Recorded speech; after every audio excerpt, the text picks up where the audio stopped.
Hey there, and welcome to Crime for Sleep. I know you're having trouble falling asleep, so let me keep you company with true crime stories from around the world. Before we dive in, I'm curious, where did you first hear this one? If you enjoy these stories, don't forget to like, comment, and subscribe. Now get comfortable, and let's get into tonight's case. Crime 1, I found it under the bed while vacuuming, a small velvet pouch. I thought it might be jewelry, maybe forgotten, but inside were teeth, not baby teeth, adult ones, discolored and cracked. There were 14 in total, each labeled with a strip of masking tape. One had my initials on it. I hadn't invited anyone to stay that night. No one was supposed to be in that room but me. The house had been quiet for weeks since I moved in. A rental property, furnished with that particular smell of places where strangers have lived before you. The landlord mentioned previous tenants but never gave details, just that the last one had left suddenly, owing 2 months' rent. The security deposit covered most of it, he said, counting bills with fingers that shook slightly. I kept the pouch in my kitchen drawer beneath the takeout menus and loose batteries. Every morning I'd make coffee and feel its presence there, a weight that seemed heavier than 14 teeth should carry. The masking tape labels were written in different handwriting styles, some in blue ink, others in pencil. The one with my initials was in red marker, fresh enough that it smudged when I touched it. The neighbor across the hall worked nights and slept during the day. Sometimes I'd hear her moving around, the soft padding of bare feet on hardwood. When we passed in the hallway, she'd nod but never make eye contact.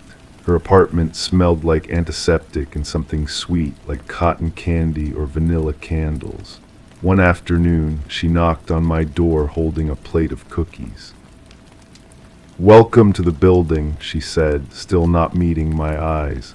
The previous tenant was such a nice person, very quiet, very clean. I asked if she knew why they'd left so suddenly. She shifted the plate from one hand to the other, and I noticed her fingernails were bitten down to the quick. "People leave for all sorts of reasons," she said. "Sometimes they don't have a choice." That evening I found myself going through the apartment more carefully. In the bathroom medicine cabinet, behind expired prescription bottles, there was a small notebook. The pages were filled with dates and abbreviations I couldn't decipher. Some entries had numbers beside them, always even, 2, 4, 6, 8. The handwriting matched one of the labels from the teeth. I called the landlord. He answered on the first ring, as if he'd been waiting. "Did the previous tenant leave anything behind?" I asked. The silence stretched long enough that I wondered if the call had dropped. "People leave things," he finally said. "Usually nothing important. Why did you find something?" I described the notebook, not the teeth. Something held me back from mentioning those.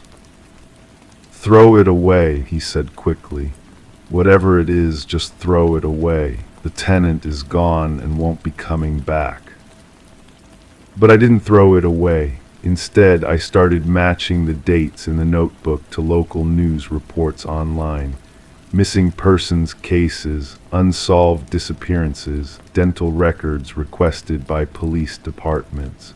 The pattern emerged slowly, like a photograph developing in chemical baths. The neighbor knocked again the next week. This time she didn't bring cookies. "Have you been asking questions?" she said. Her voice was different now, sharper. "Just curious about who lived here before." She stepped closer and I could smell that antiseptic scent more strongly. It reminded me of dental offices, of sterile instruments and numbing gel. "Curiosity isn't always healthy," she said. "Some doors should stay closed." That night I heard sounds from her apartment, not footsteps this time, but something rhythmic, like drilling but softer, more precise. It stopped before dawn, replaced by running water that lasted until the sun came up. I found myself checking the pouch obsessively, counting the teeth, examining the labels. The one with my initials bothered me most. The red marker was too fresh, too deliberate, as if someone knew I would find it, as if someone wanted me to find it. The building's basement laundry room had a storage area behind the machines. Cardboard boxes, old furniture, the detritus of former lives. I went down there with a flashlight, telling myself I was just exploring. Behind a broken refrigerator, I found more notebooks, dozens of them filled with the same dates and numbers. The handwriting varied, but the format was identical, clinical, methodical. Some notebooks had photographs tucked between the pages, Polaroids of people smiling, unaware, normal faces in normal settings, but their mouths were circled in red marker with numbers written beside them, even numbers, always even. I recognized one face immediately. It was me, taken through my kitchen window while I made coffee. My mouth was circled with the number 14 written beside it, the same number of teeth in the pouch. The revelation hit like cold water. I wasn't the first tenant to find that pouch. I was supposed to find it. The pattern was clear now, written in those careful notebooks, documented in those clinical photographs. Each tenant found the teeth. Each tenant became curious. Each tenant added their own discoveries to the collection. And each tenant eventually disappeared. I climbed the stairs from the basement, my hands shaking as I gripped the railing. The hallway seemed longer now, the fluorescent lights flickering in a rhythm that matched my heartbeat. The neighbor's door was open just a crack, and I could see her silhouette moving inside. She was wearing something white, like a lab coat or medical scrubs. Back in my apartment, I packed quickly. Just essentials, just enough to disappear quietly like the previous tenant had done. But as I reached for the door handle, I heard the soft padding of bare feet in the hallway. The neighbor was waiting outside, no longer bothering to hide. "Leaving so soon?" she asked. Her smile revealed teeth that were too perfect, too white. Dental implants, I realized, professional work. I still have the pouch. I carried it with me when I left that night, slipping out through the fire escape while she waited by my front door. But sometimes, in my new place, I catch myself counting the teeth again. 14, always 14. And sometimes I wonder if the number matches exactly because it's supposed to. Because maybe the previous tenant didn't disappear at all. Maybe they just became very, very quiet. Crime 2, I never thought I'd be the person sifting through someone else's belongings, but there I was, standing in a kitchen that still smelled faintly of vanilla and something else I couldn't identify. The realtor had handed me the keys with an apologetic smile, mentioning that the previous tenant had left abruptly. Personal emergency, she'd said. The rent was too good to pass up, even with the hastily abandoned furniture and the lingering sense that someone had fled rather than moved. The apartment felt lived in but hollow, like a stage set after the actors had gone home. I found myself drawn to the small details the previous tenant had left behind: a coffee mug with a lipstick stain on the rim, mail scattered across the counter, a phone charger still plugged into the wall. Among the scattered papers, I noticed several unopened envelopes with increasingly urgent red stamps, final notices, past due, the kind of mail people ignore when they're drowning. It was while organizing these papers that I found the journal, leather-bound and worn, tucked between two recipe books that looked like they'd never been opened. The first few entries were mundane, grocery lists, appointment reminders, fragments of daily life. But as I read deeper, the tone shifted. The handwriting became more erratic, the entries shorter but more intense. The neighbor upstairs has been walking back and forth all night again. Same pattern, 7 steps to the window, pause, 7 steps back, every night for 2 weeks now. I glanced up at my ceiling. I hadn't heard any footsteps, but then again, I'd only been here 3 days. Found another note under my door today, same handwriting as the others, still no signature, just those 2 words, I know. Know what? I've called the building manager twice. He says he'll look into it. My skin prickled. I'd found no notes under my door, but I made a mental note to check the building manager's contact information.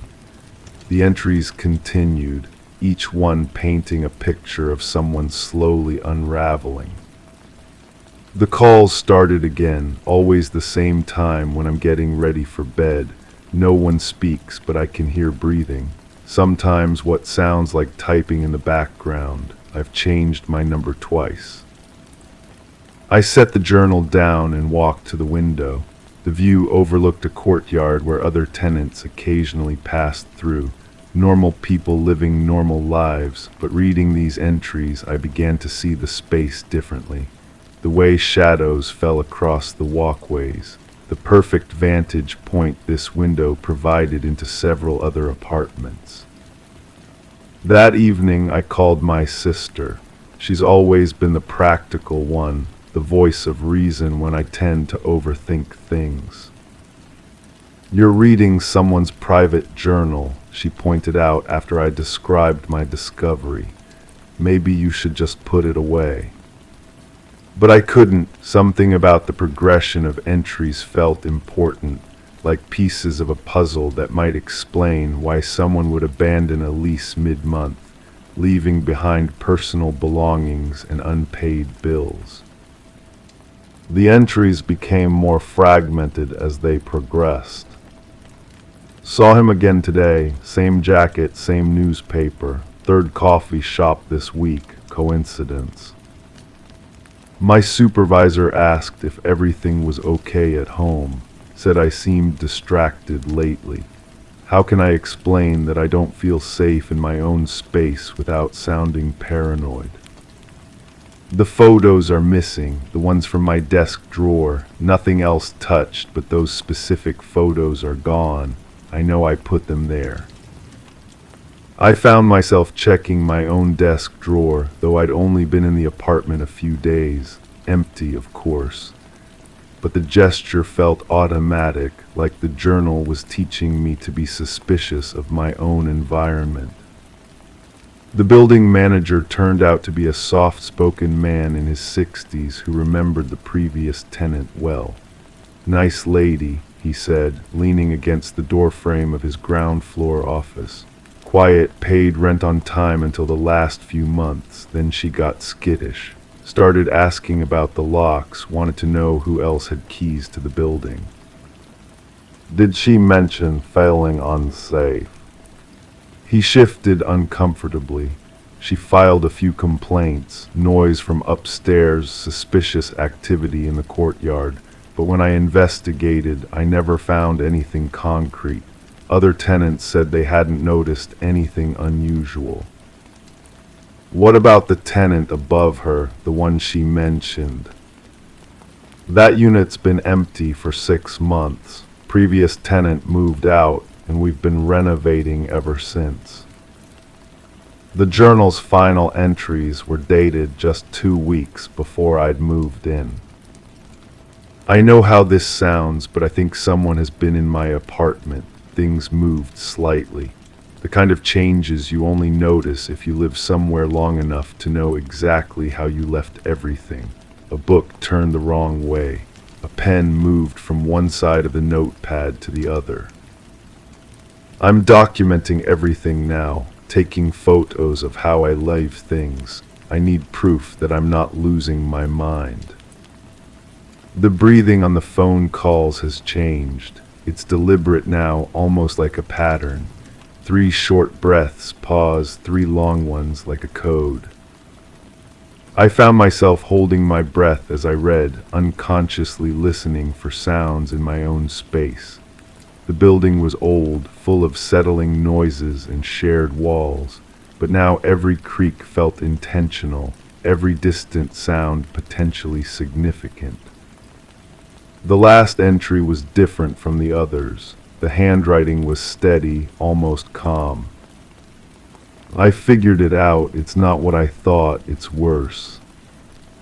And then nothing, no explanation, no details, just those 8 words and blank pages.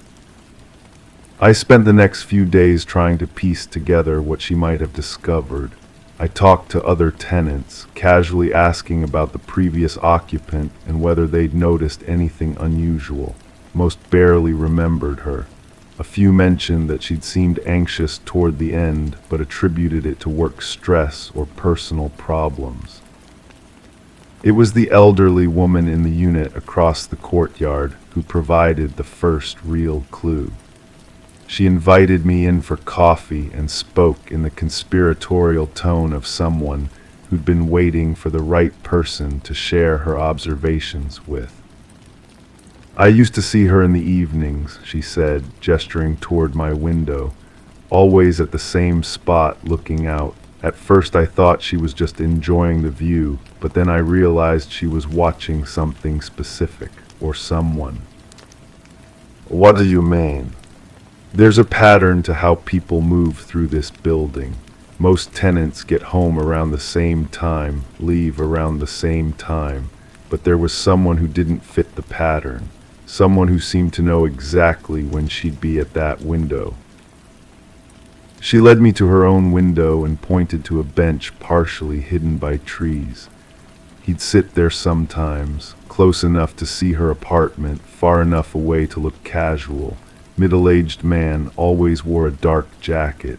I noticed because he never seemed to have anywhere to go, just sat and watched. Did you tell the police? What would I tell them, a man sitting on a public bench? But after she moved out, I never saw him again. That night I positioned myself at the same window where the previous tenant used to stand. The courtyard was quiet, lit by a few scattered lamps that created more shadows than illumination. I found myself studying every movement, every figure that passed through the space, trying to understand what she might have seen. Around 10 o'clock, my phone rang, unknown number. I almost didn't answer, but something made me pick up. Silence, then faintly the sound of someone breathing. Deliberate, measured. 3 short breaths, pause, 3 long ones. I hung up immediately, my hands shaking slightly. Coincidence, I told myself. Random call, wrong number. But the pattern was exactly what she described in her journal. The calls continued over the next few days, always the same time, always the same breathing pattern. I started documenting them just as she had. Screenshot of the number, note of the time, description of what I heard. The numbers were always different, but the pattern never changed. I began to understand her growing paranoia. It wasn't the individual incidents that were terrifying, it was their consistency, their deliberate nature. Someone was establishing a routine, creating a sense of inevitability. The calls weren't random harassment, they were communication. But communication about what? I found my answer in the building's basement storage area. I'd gone down to check on the unit assigned to my apartment and discovered that the previous tenant's belongings were still there, abandoned when she'd fled. The building manager had mentioned that she'd left without collecting her deposit or remaining possessions, but seeing the boxes of someone's entire life packed hastily and forgotten felt deeply unsettling. Most of the boxes contained ordinary household items, but in the last one I found a manila envelope filled with photographs. The missing photos from her desk drawer. Someone had taken them from her apartment and then returned them to her belongings after she'd left. The photos were unremarkable at first glance, family gatherings, vacation snapshots, casual moments with friends. But as I studied them more carefully, I noticed something that made my blood run cold. In several of the photos, there was a figure in the background, different locations, different occasions, but the same person. A middle-aged man in a dark jacket, always positioned where he could observe the main subjects of the photo. He wasn't part of the gatherings, he was documenting them. I spread the photos across my kitchen table, organizing them chronologically based on the dates stamped on the backs. The pattern became clear. Someone had been following the previous tenant for years, not months. The photos spanned different addresses, different phases of her life. The journal entries I'd read represented only the final chapter of a much longer story. The breathing calls stopped after I found the photos, not gradually but abruptly, as if someone had been waiting for me to discover them. The silence was almost worse than the harassment. It felt like acknowledgement, like approval. I should have gone to the police then, should have turned over the journal, the photos, the documentation of the calls, but something held me back. The previous tenant had tried to get help, had filed complaints and changed her number multiple times. The system had failed her, had dismissed her concerns as paranoia until she'd been forced to flee. And now I understood why. The photos weren't just evidence of stalking. They were proof of something more systematic, more patient. Someone with access to personal information, someone who could track movements and predict patterns. Someone who understood that the most effective way to terrorize someone wasn't through dramatic gestures, but through the slow erosion of their sense of safety. I found myself checking my own photos, looking for background figures I might have missed. I changed my routines, varied my schedule, covered my windows.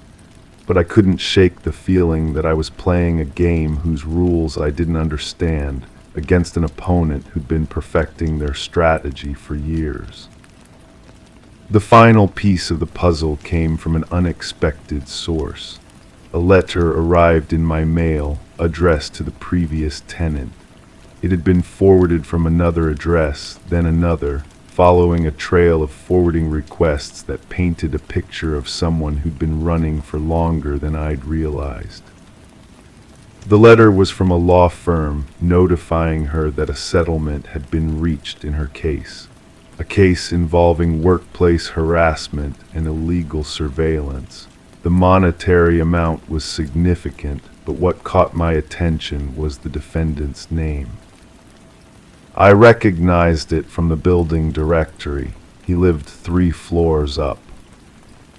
I never confronted him, never called the police, never tried to track down the previous tenant to return her belongings or share what I'd learned.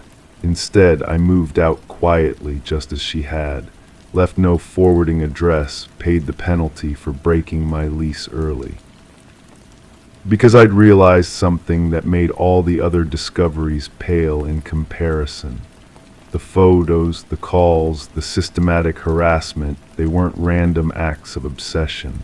They were a method, a practiced routine that had been perfected over years, possibly decades. And now in my new apartment across town, I've started receiving photos in my mail. Casual shots of me going to work, shopping for groceries, meeting friends for coffee. In each one, there's a figure in the background, different clothing, different locations, but I recognize the pattern now. I know how this works. I know what comes next. The question isn't whether I'll run again. The question is how long I'll wait before I do. Crime 3, I never paid much attention to the apartment across the hall until the smell started seeping through my door. It was subtle at first, something sweet mixed with something sour, like flowers left too long in stagnant water. I thought maybe the neighbor was cooking something unfamiliar, but the smell lingered for days, growing stronger each time I walked past. The woman who lived there kept to herself. I'd seen her maybe 3 times in the 6 months since I moved in, always carrying grocery bags, always looking down at her phone, never making eye contact. She had this way of fumbling with her keys that made me think she was nervous about something, but I figured everyone has their quirks. The first real sign something was wrong came when I noticed her mail piling up. The postal worker had started leaving notes, and I could see envelopes scattered on the floor through the gap under her door. That's when the smell became impossible to ignore. I knocked, no answer, knocked again, louder this time. The silence felt heavy, like it was pushing back against the sound of my knuckles on wood. I pressed my ear to the door and heard nothing, not even the hum of appliances or the whisper of air conditioning. Just complete, unsettling quiet. The building manager was reluctant to check on her. He kept saying she was probably visiting family, that people go away without warning all the time. But when I mentioned the smell, his expression changed. He knew that smell. We both did, even if neither of us wanted to say it out loud. When we finally opened the door, the apartment was immaculate. Spotless counters, perfectly arranged furniture, not a single thing out of place. Except for the woman who was sitting in her favorite chair facing the window, still wearing the same blue sweater I'd seen her in weeks ago. The coroner said she'd been dead for at least 10 days. Natural causes, probably a heart attack. Nothing suspicious about it, nothing that required investigation. Just a lonely woman who died alone and wasn't discovered until the smell gave her away. But I kept thinking about how clean everything was, too clean, like someone had spent considerable time arranging things just so. And there were details that didn't fit. Fresh flowers in a vase on the kitchen table, still vibrant and fragrant. A cup of coffee on the counter with no mold growing on the surface. Milk in the refrigerator that hadn't soured. I started asking questions. The grocery store clerk remembered her coming in regularly, but couldn't recall the last time he'd seen her. The mailman said she'd been picking up her mail until recently, but when I asked him to be more specific, he couldn't remember exact dates. Everyone's memory seemed fuzzy when it came to pinpointing when they'd last seen her alive. Then I found the journal. It was tucked behind a row of books, written in her careful handwriting. The entries detailed her daily routine with obsessive precision, what she ate for breakfast, which television programs she watched, how many steps she took to the mailbox. But the entries stopped abruptly 3 weeks before her body was discovered, not 10 days. The final entry was different from the others. Her handwriting was shakier, more urgent. He knows I've been watching. He knows what I saw that night in the parking garage. I should have minded my own business, but now it's too late. If something happens to me, check the security footage from the building across the street. Check the night of the 14th. I went to the police with the journal, but they weren't interested. The case was closed, they said. Natural death, nothing suspicious. When I pressed them about the security footage, they told me it had already been reviewed and showed nothing relevant, but they wouldn't let me see it myself. The building across the street was where the previous tenant had lived, the one who'd moved out suddenly just before I moved in. I'd never met him, but other residents described him as quiet, polite, someone who kept unusual hours. The kind of person you'd barely notice, which made him perfect for noticing others. I started spending time in the parking garage, trying to understand what she might have seen.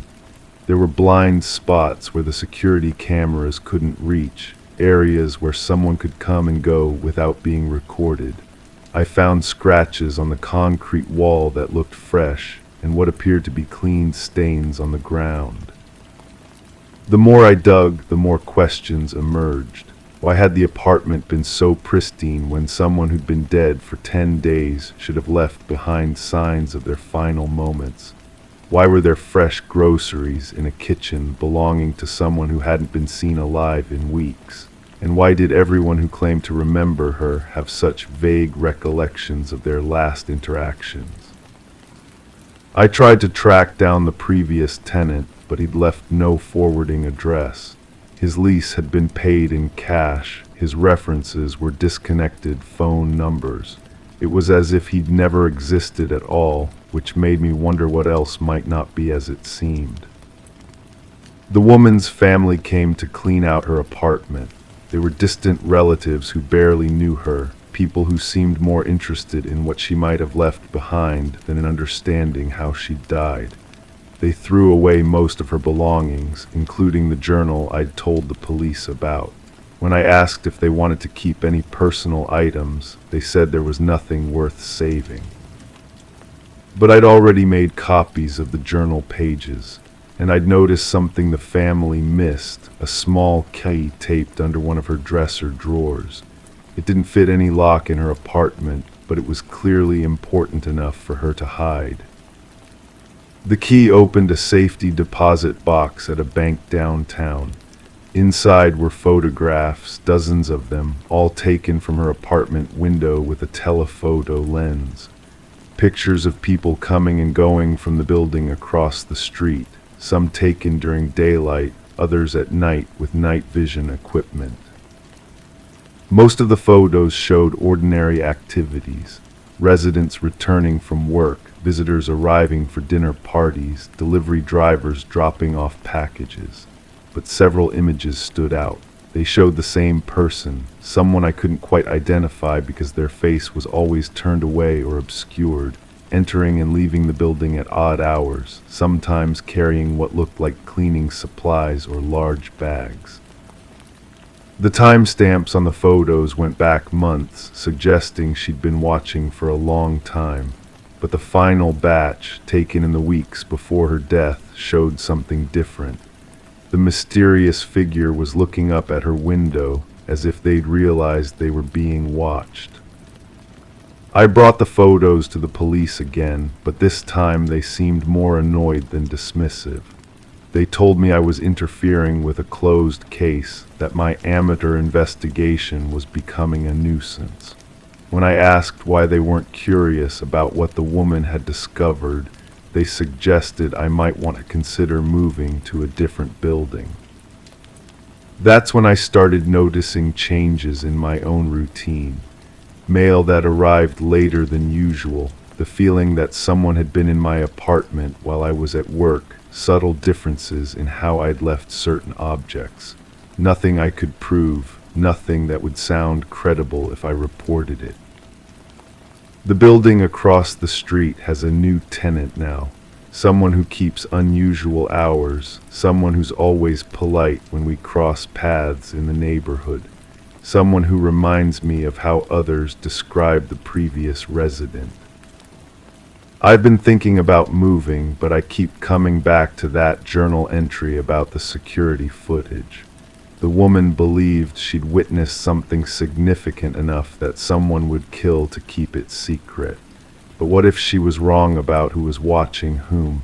What if the person she'd been photographing wasn't the dangerous one? I look at those pictures again sometimes, studying the faces I can see clearly, wondering if I'm missing something obvious.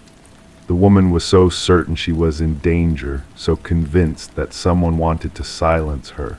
But maybe the real question isn't who killed her, maybe it's whether anyone killed her at all. Natural deaths happen every day. People die alone in their apartments and aren't discovered for weeks. It's sad, but not suspicious. Unless you start looking for connections that might not exist, unless you start seeing patterns in coincidences. I still have the key to her safety deposit box. I still have copies of those photographs, and I still smell that sweet, sour odor sometimes when I walk past her old apartment, even though new tenants moved in months ago. The question that keeps me awake isn't whether she was murdered. It's whether I'm becoming just like her, watching, documenting, seeing threats where none exist. Because the more I investigate, the more I realize that the line between observer and participant isn't as clear as I thought. And sometimes, late at night when I'm reviewing those photographs, I notice something new in the background. Something that wasn't there before, or something I simply hadn't seen. A detail that changes everything, or changes nothing at all. Crime 4, I opened it expecting bills or junk flyers, but it was stuffed with long strands of hair, dark, tangled, and wet. There was no envelope, no note, just the hair. I pulled it out slowly, watching as it kept coming, like someone had jammed it in with purpose. Then I saw it, a tiny piece of scalp still attached. The lock on the mailbox wasn't broken.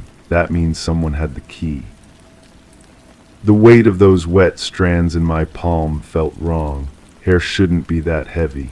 It shouldn't smell like copper and something else I couldn't place, something sweet and rotten at the same time.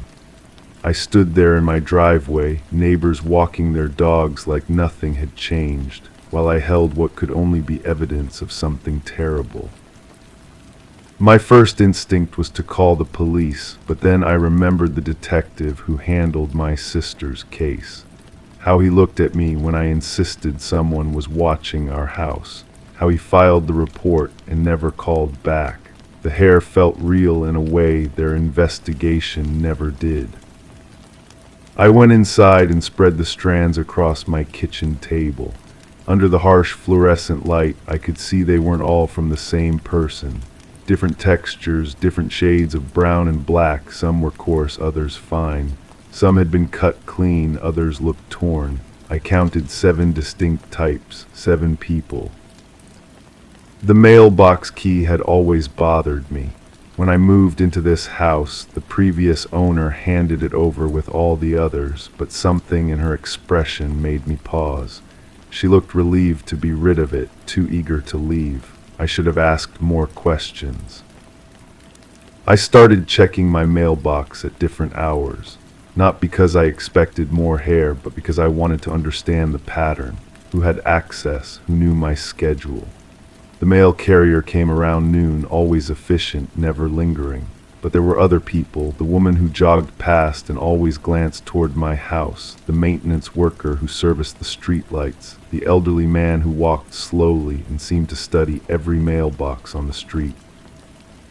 That's when I noticed the photographs. Mixed in with my regular mail over the next few days, I found Polaroids. Not of me, but of women I didn't recognize. They were taken from a distance, grainy and poorly lit. The women were going about their daily lives, getting into cars, walking out of buildings, sitting on park benches. But someone had been watching them, documenting them. Each photo had a number written in red ink on the back. 7 photos, 7 numbers. I spread them across the table next to the hair samples. The connection felt obvious and terrifying. The woman who sold me the house had left a forwarding address. I drove there after work, rehearsing what I'd say. How do you ask someone if they know why human hair was being delivered to their old mailbox? But when I arrived, the house was empty.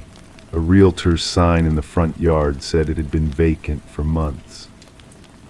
I called the real estate office. The agent who answered sounded confused when I mentioned the previous owner's name. According to their records, the house had been owned by the bank for over a year before I bought it. There was no previous owner. No woman with nervous eyes and trembling hands who couldn't wait to leave. That night I sat in my kitchen staring at the evidence I'd collected.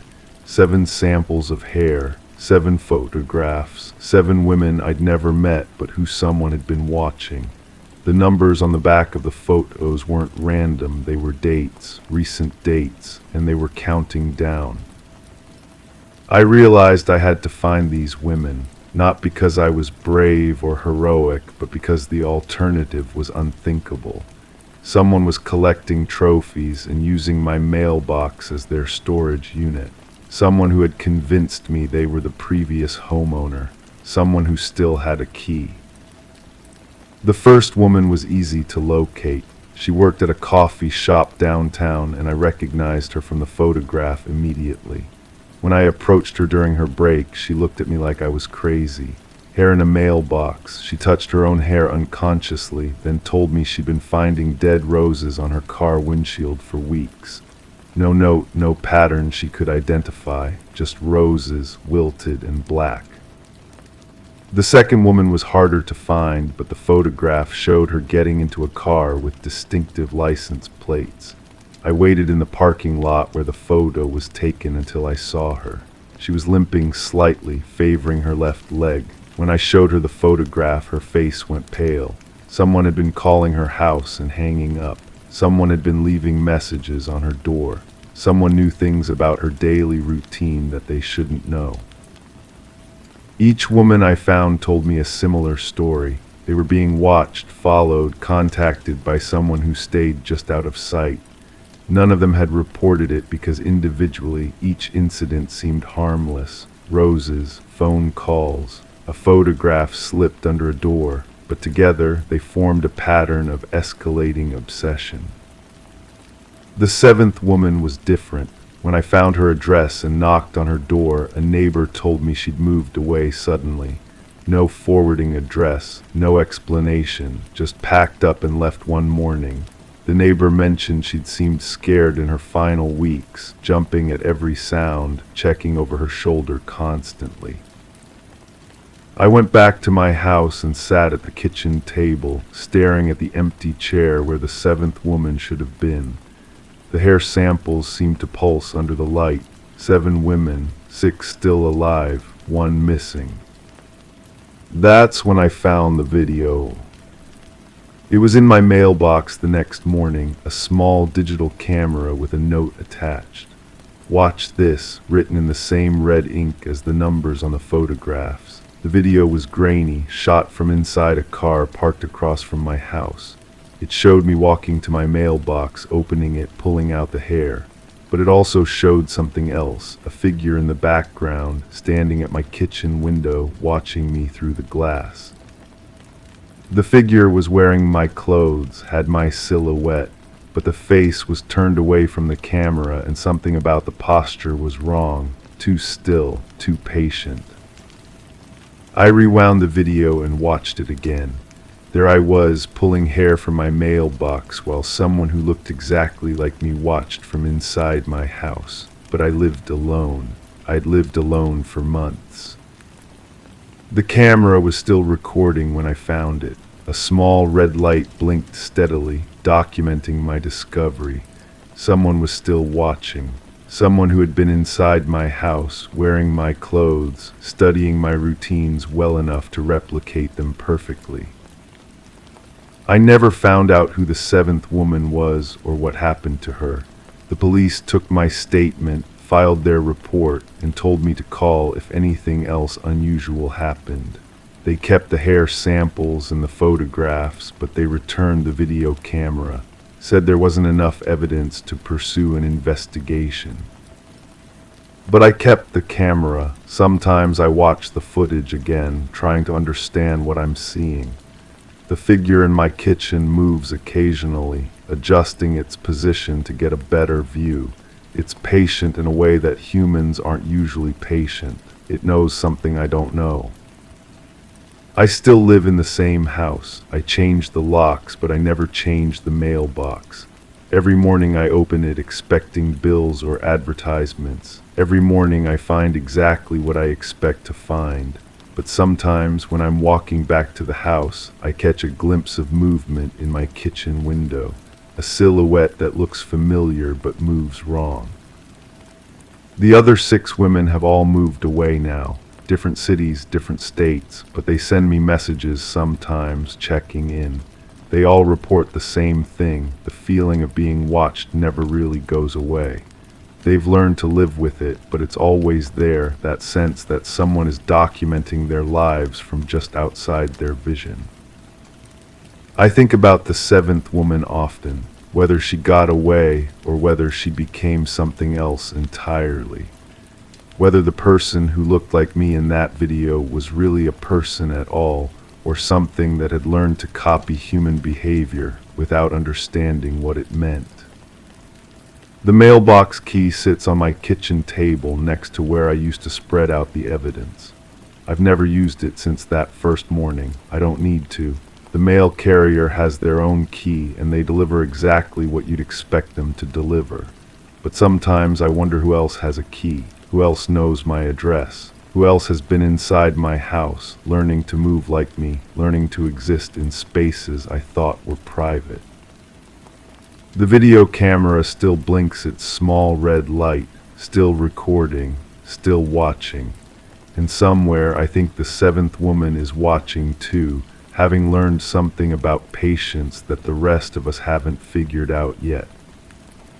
Crime 5, the coffee cup sat exactly where she left it every morning, cold now with that thin film of cream floating on top like a cloudy eye.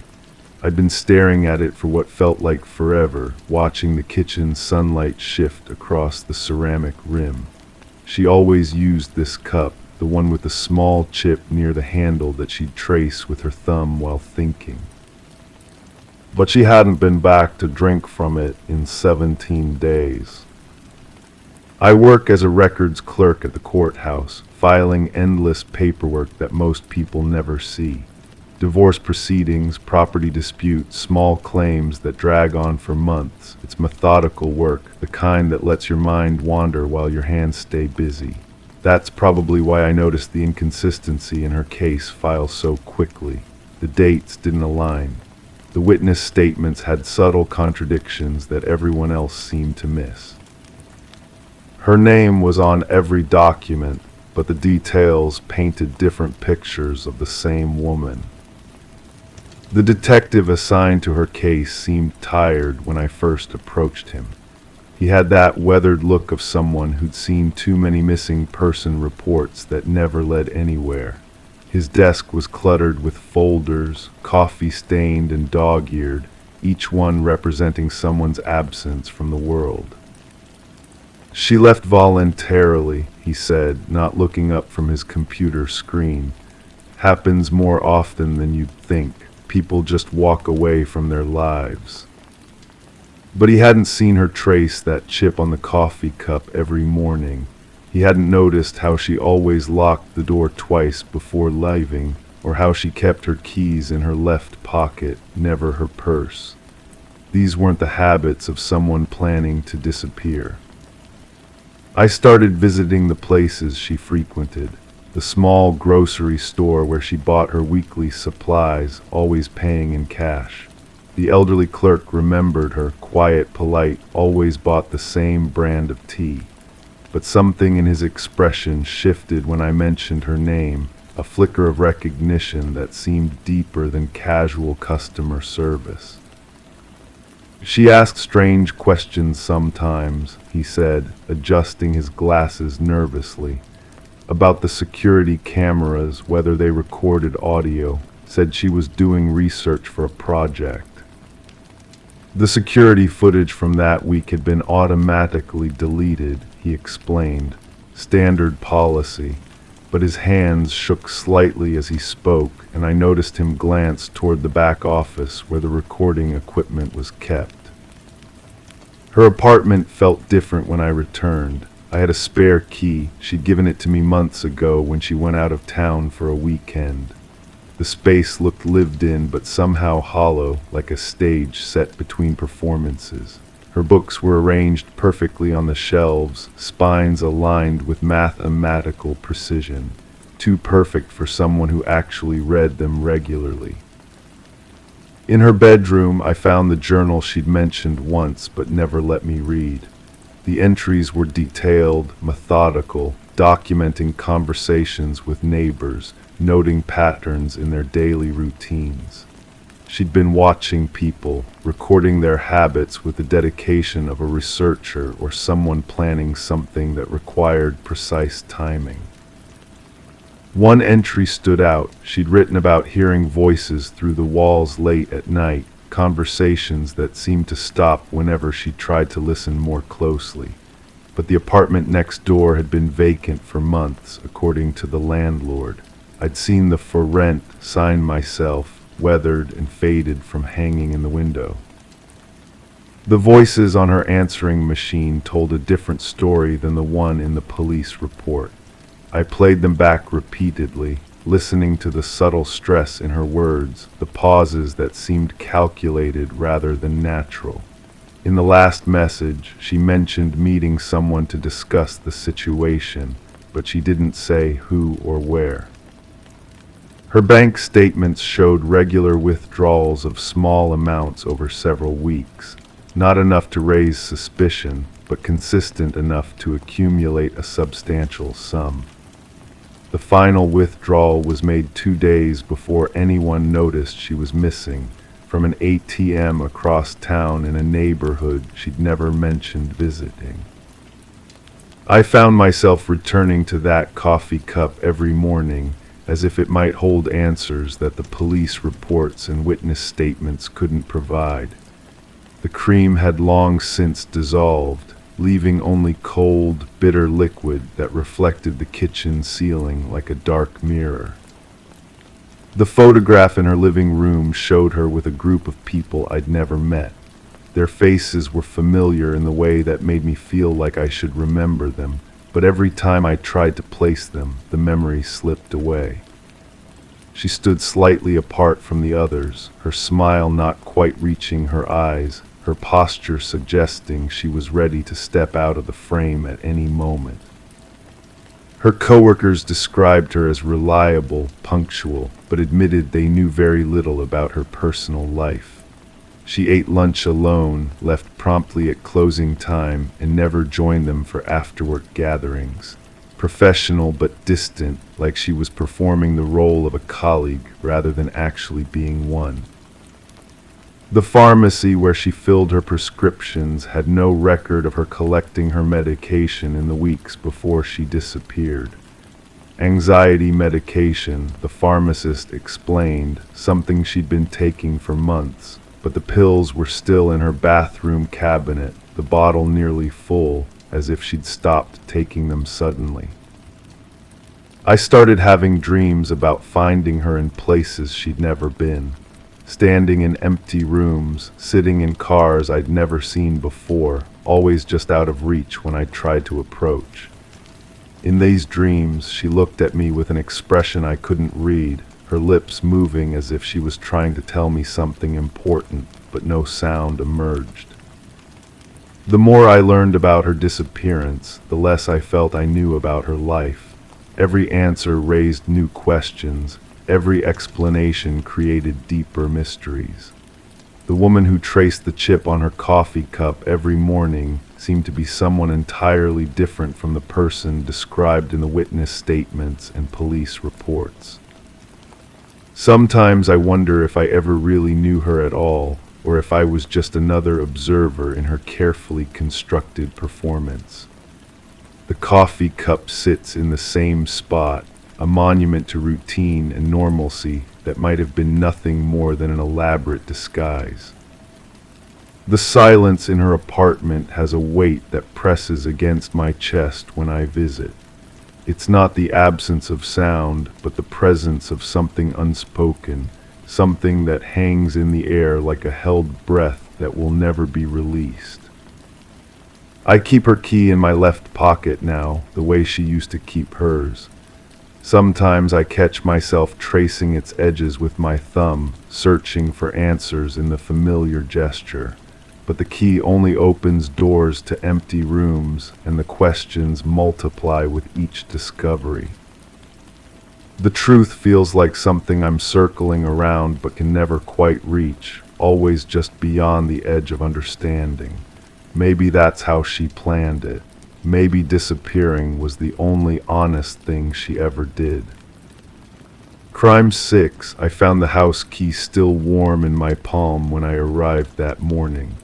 The realtor had left it under the mat, but metal doesn't hold heat like that, not from sitting in the shade. The family had vanished 3 weeks prior, a mother, father, and their teenage daughter. Their breakfast dishes still sat on the kitchen table, cereal soggy in milk that had curdled to yellow chunks.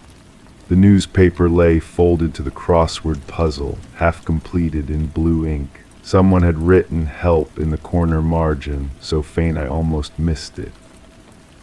I was there to assess the property for the bank, standard foreclosure evaluation. Nothing unusual about the assignment except for the smell that hit me when I opened the front door. sweet and metallic like pennies left in sugar water. I checked the garbage disposal, the refrigerator under the sinks. Nothing rotting, nothing dead, but that smell clung to everything. The living room looked lived in but staged. Couch cushions perfectly fluffed. Remote controls lined up on the coffee table by size. Family photos faced the wall instead of outward. When I turned them around, I saw the same three faces in every frame, but something was wrong with their expressions. They all looked like they were trying not to scream. I walked upstairs to measure the bedrooms. The master bedroom felt normal enough, unmade bed, clothes scattered across a chair, reading glasses on the nightstand. But the daughter's room made my skin crawl. Everything was pink and pristine except for the wall behind her bed. The wallpaper had been scratched away in long, desperate strips. Underneath, someone had carved words into the drywall with something sharp. HEWATCHES sleep was gouged deepest. That's when I heard the tapping. 3 short knocks, pause, 3 more, coming from inside the wall. I pressed my ear against the drywall. The tapping continued, rhythmic and deliberate. Morse code, maybe, or someone trying to communicate. I knocked back once, experimentally. The sound stopped immediately. Then came the crying. Muffled sobbing from somewhere behind the wall. A woman's voice pleading. I couldn't make out words, but the desperation was unmistakable. I ran downstairs to check the basement, thinking maybe someone was trapped between floors. The basement was empty except for a furnace and some storage boxes. But when I stood directly below the daughter's room, I could still hear that crying above me. Back upstairs, I examined the wall more carefully. The scratches formed a pattern, not random destruction, but methodical removal of wallpaper in specific sections. Someone had been searching for something, or trying to get out. I found my first real clue in the kitchen, a stack of medical bills on the counter, all addressed to the father. Psychiatric treatment, multiple therapy sessions, medication prescriptions for severe anxiety and paranoid episodes. The most recent bill was dated 2 days before the family disappeared.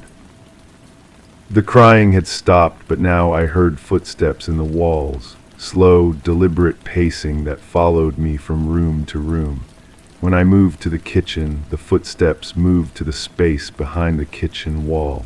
When I climbed the stairs, something climbed with me, just out of sight. I called the realtor to ask about the family's departure. She said they'd left suddenly, packed only essentials, no forwarding address. The father had seemed agitated during their last conversation, kept looking over his shoulder and asking if she heard things too. She'd assumed it was moving stress. But I found their suitcases in the master bedroom closet, still packed, still waiting by the door like they'd been interrupted mid-escape. The daughter's diary was hidden under her mattress. The entries started normal enough: school complaints, friend drama, family dinners. But the tone shifted dramatically in the final weeks. She wrote about hearing voices in the walls, about her father talking to someone who wasn't there, about her mother crying every night and pretending everything was fine during the day. The last entry chilled me. Dad says the man in the walls wants us to leave, but I think the man in the walls is Dad. Mom knows too, but won't say it. We're all pretending not to hear him talking to himself behind our bedroom walls every night. He built something back there, somewhere we can't see. I spent the afternoon searching for hidden panels, secret doors, any way to access the space behind the walls. Nothing, but the sounds continued: footsteps, whispers, occasional sobbing, always just behind wherever I was standing. The police report was filed the day after the family disappeared. A neighbor had called about screaming coming from the house during the night. Officers arrived to find the front door wide open, no signs of struggle, no indication of where the family had gone. they'd written it off as a voluntary departure.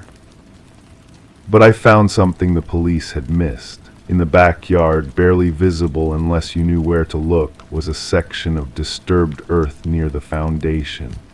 Recently dug and hastily covered, the soil was darker there, richer, like something had been feeding it. As evening approached, the sounds in the walls became more urgent, scratching, tapping, and what sounded like someone trying to claw their way out from the inside. I placed my hand against the wall and felt vibrations, like something heavy moving around in a space that shouldn't exist. That's when I found the father's hidden workshop in the basement. Behind a false panel I'd missed earlier was a narrow room filled with construction tools and building supplies. Plans were tacked to the walls, detailed blueprints showing modifications to the house's interior. He'd been building something between the walls, creating spaces that didn't appear on any official floor plan. The final blueprint was different from the others. Smaller rooms, child-sized, with locks on the outside.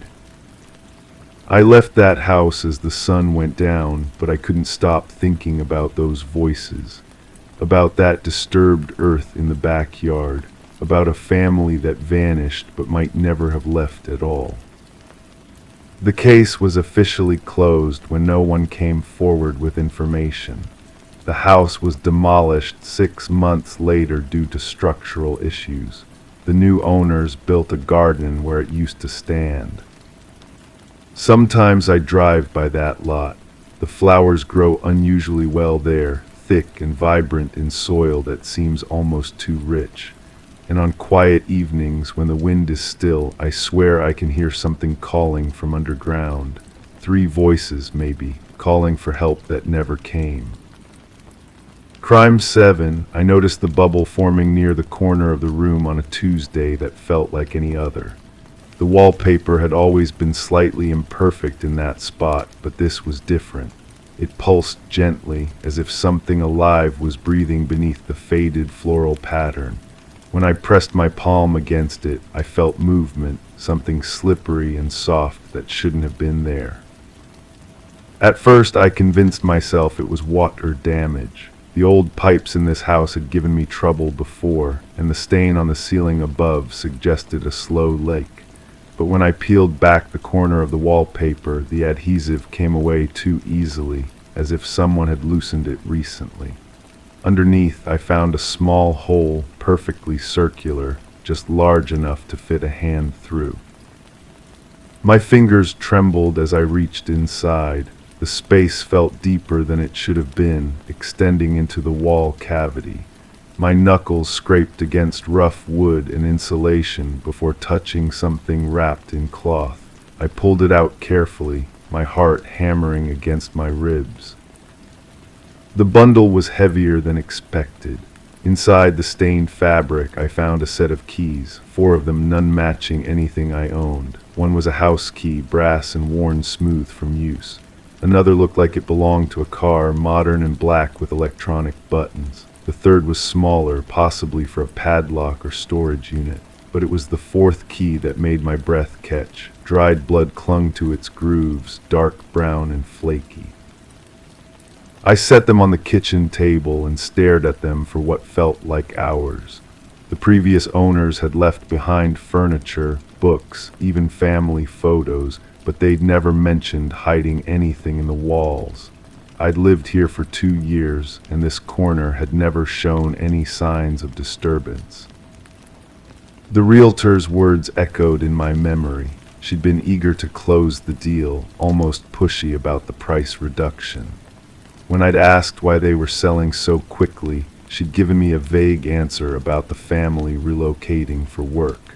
But I remembered the way her eyes had darted away from mine, how she'd rushed through the final walkthrough. I decided to visit my neighbor, an elderly woman who lived on the street for decades. She invited me in for coffee, her kitchen smelling of cinnamon and old wood. When I mentioned the previous owners, her expression shifted. "Strange family," she said, stirring her cup slowly.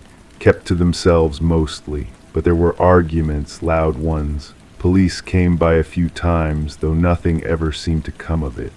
The husband traveled a lot for business, left her alone with the children for weeks at a time.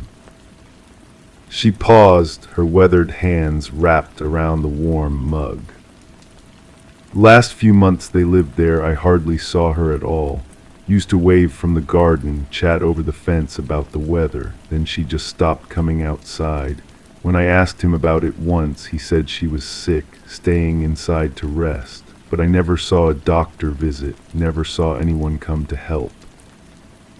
The blood on the key felt heavier in my pocket as I walked home. That evening, I searched online for any news about the previous owners, but without knowing their names, I found nothing. The deed transfer documents were filed at the county office, but those wouldn't be accessible until morning. I couldn't sleep that night. Every creak of the house settling made me think about that hole in the wall, about hands pushing keys through the gap, hiding them in desperate haste. I kept imagining someone pressed against the other side of that wall, listening, waiting. The next morning I examined the hole more carefully with a flashlight. The edges were clean, deliberately cut, not worn away by time or water damage. Scratches in the wood suggested repeated use. This wasn't a hiding place created in panic. It was planned, prepared, used multiple times. I found more disturbed wallpaper in the bedroom closet, behind where clothes would hang. Another hole, smaller this time, empty, but showing the same careful construction. Someone had created a network of hiding spots throughout the house, invisible unless you knew exactly where to look. The county clerk's office provided the names I needed, and with them I found the newspaper archives. 3 small articles buried in the local section, spread across several months. The first was about a missing person report, a woman who hadn't been seen by family members for weeks. Her husband claimed she'd left to visit relatives, but those relatives had no record of any planned visit. The second article was shorter, just a paragraph about the case being closed due to lack of evidence. No signs of foul play, no indication of where she might have gone. The investigation had lasted less than a month. The third article was about the house sale, mentioning only that the family had decided to relocate after their recent loss. I held the keys up to the light streaming through my kitchen window. The blood had darkened with age, but it was definitely blood.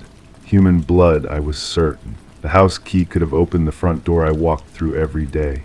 The car key might have started a vehicle that was now destroyed or sold. The small key could have unlocked a storage unit, a safe deposit box, a locker containing evidence that someone desperately wanted to hide. But it was the placement that haunted me most. These keys weren't thrown away or destroyed. They were carefully preserved, hidden where only someone who knew the secret could find them. Someone who lived in this house, who understood its hidden geography. I tried the house key in my front door that evening. It slid in perfectly, turned with a soft click. My hands shook as I realized what this meant. The previous owners had never changed the locks. They'd hidden a spare key in the wall, accessible from inside the house. But why hide a key to your own home, unless it wasn't just a spare? Unless it was evidence of who had access, who could come and go without anyone knowing? The car key bothered me even more. I pressed the buttons, walking around my neighborhood after dark, listening for the chirp of a responding vehicle. Nothing, but somewhere there might be a car registered to a missing woman, a vehicle that someone needed to be able to find and move when necessary. I called the police detective mentioned in the newspaper articles. He was retired now, but I reached him at home. His voice was tired, cautious. "I remember that case," he said. "Frustrating one. Husband was cooperative, seemed genuinely concerned. No evidence of violence, no financial problems, no history of domestic issues. Sometimes people just walk away from their lives. It happens more than you think. But when I mentioned the keys, the hidden compartments, his tone changed.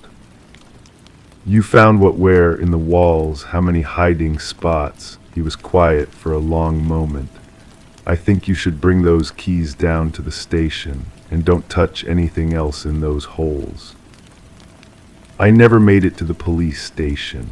That night I heard someone moving around outside my house. Footsteps on the graveled driveway, the soft sound of someone testing windows.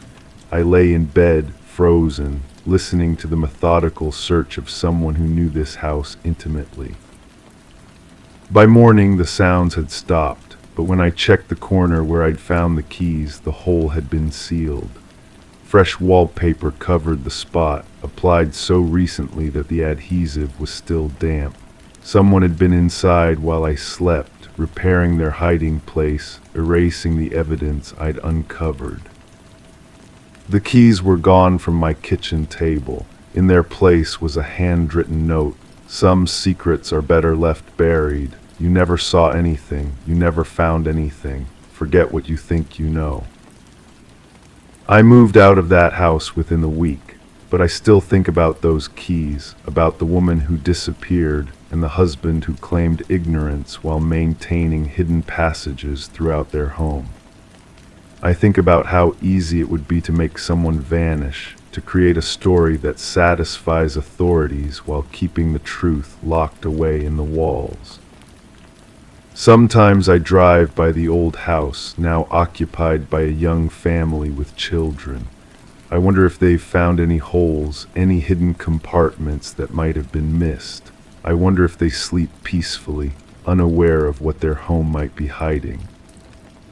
And sometimes, late at night, I wonder if the person who took back those keys is still watching, still waiting to see if anyone else gets too curious about the family that used to live there. The case was never reopened. The keys were never analyzed.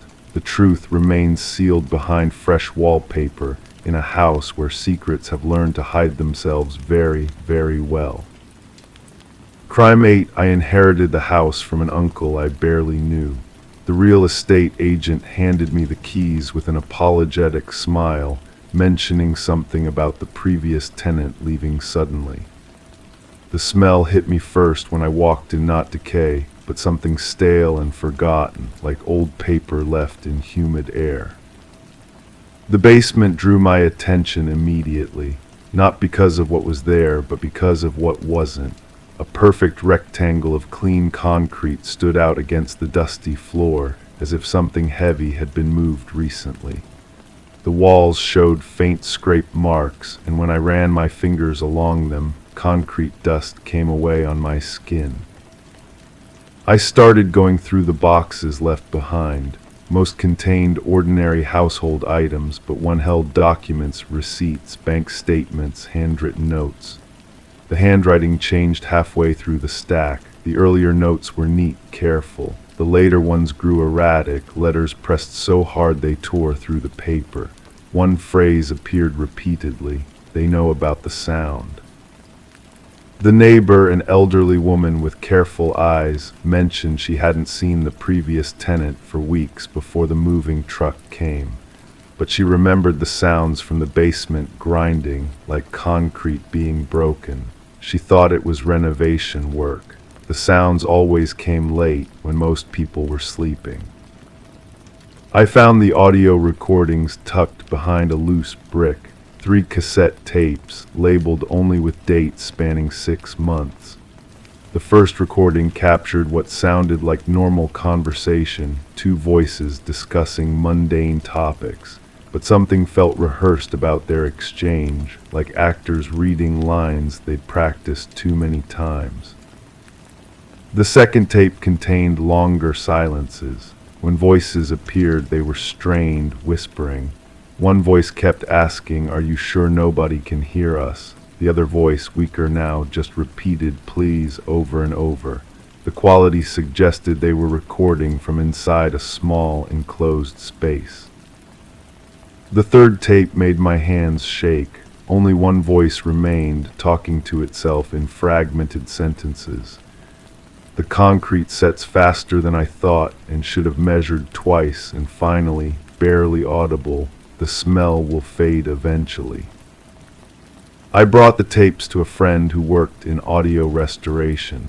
She cleaned up the recordings, removing background noise and enhancing the clarity. What emerged was worse than static. Underneath the voices, we could hear something else, a rhythmic tapping, like fingernails against a hard surface. It continued throughout all three recordings, growing weaker on each successive tape until it disappeared entirely. The police report from 6 months ago listed a missing person case that was never solved. A local resident had vanished without explanation, leaving behind personal belongings and an unexplained gap in their bank activity. The investigating officer noted that neighbors reported construction sounds from the house around the same period, but no permits had been filed. I measured the basement again, comparing it to the house's original blueprints from the city records. The dimensions didn't match. The current basement was 3 feet shorter than it should have been, 3 feet of space that simply wasn't there anymore. The concrete in that clean rectangle felt different under my touch, newer, less settled than the surrounding floor. When I pressed my ear against it, I thought I heard something. Maybe just the house settling, maybe the heating system cycling, maybe nothing at all. But late at night, when the house grew quiet, I found myself listening. The sound came from below, barely perceptible, like someone tapping Morse code with weakening fingers. It could have been pipes expanding. It could have been my imagination creating patterns in random noise. I never called the police about what I found. The recordings could have been fiction. The basement measurements could have been architectural changes made years ago. The missing person case could have been completely unrelated. People disappear for all kinds of reasons that have nothing to do with the houses they leave behind. I moved out after 3 weeks, leaving everything behind just like the previous tenant. The new owner will probably never notice the clean rectangle in the basement or the faint scratches on the walls. They'll assume any sounds they hear are just old houses settling into their foundations. But sometimes when I pass by the neighborhood, I slow down near that house. The windows are always dark now, and I wonder if the new resident has found the loose brick yet. I wonder if they've measured the basement. I wonder if they listen carefully when the house gets quiet. The tapping might have stopped by now. Concrete is patient, and time has a way of making even the most persistent sounds fade into silence. But I still carry those measurements in my wallet, written on a scrap of paper that I've never thrown away. 3 feet of missing space, 3 cassette tapes, 3 weeks before I couldn't stay anymore. The numbers line up too perfectly to be coincidence, but they're also too convenient to be proof. That's what makes this so disturbing, not what I found, but what I'll never know for certain. The truth might be buried under 3 feet of concrete, or it might exist only in the imagination of someone who spent too long listening to sounds that weren't really there. I keep the recordings in a safety deposit box now. Sometimes I think about destroying them, but I never do. They're evidence of either a terrible crime or an elaborate hoax designed to drive someone toward madness. The only way to know which would be to break through that concrete floor, and I'm not brave enough to discover what might be waiting underneath. The house stands empty again, waiting for its next owner to inherit the mystery along with the deed. Maybe they'll be braver than I was. Maybe they'll call the police or hire contractors to examine that basement floor. Maybe they'll solve what I couldn't bear to investigate further. Or maybe they'll just learn to ignore the sounds and pretend that 3 feet of missing space is perfectly normal. Maybe they'll convince themselves that concrete always settles unevenly, and that old houses are full of unexplained noises that mean nothing at all. Either way, the truth remains buried where I left it, patient and permanent as the concrete that may or may not be holding it in place.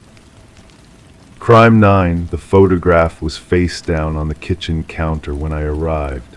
I could see the indentation where someone had pressed their thumb into the corner, leaving a perfect crescent-shaped mark in the glossy surface. The real estate agent had already left, but her perfume still lingered in the air, something floral and cloying that made my throat tight. I turned the photograph over, a family of 4 smiling at the camera.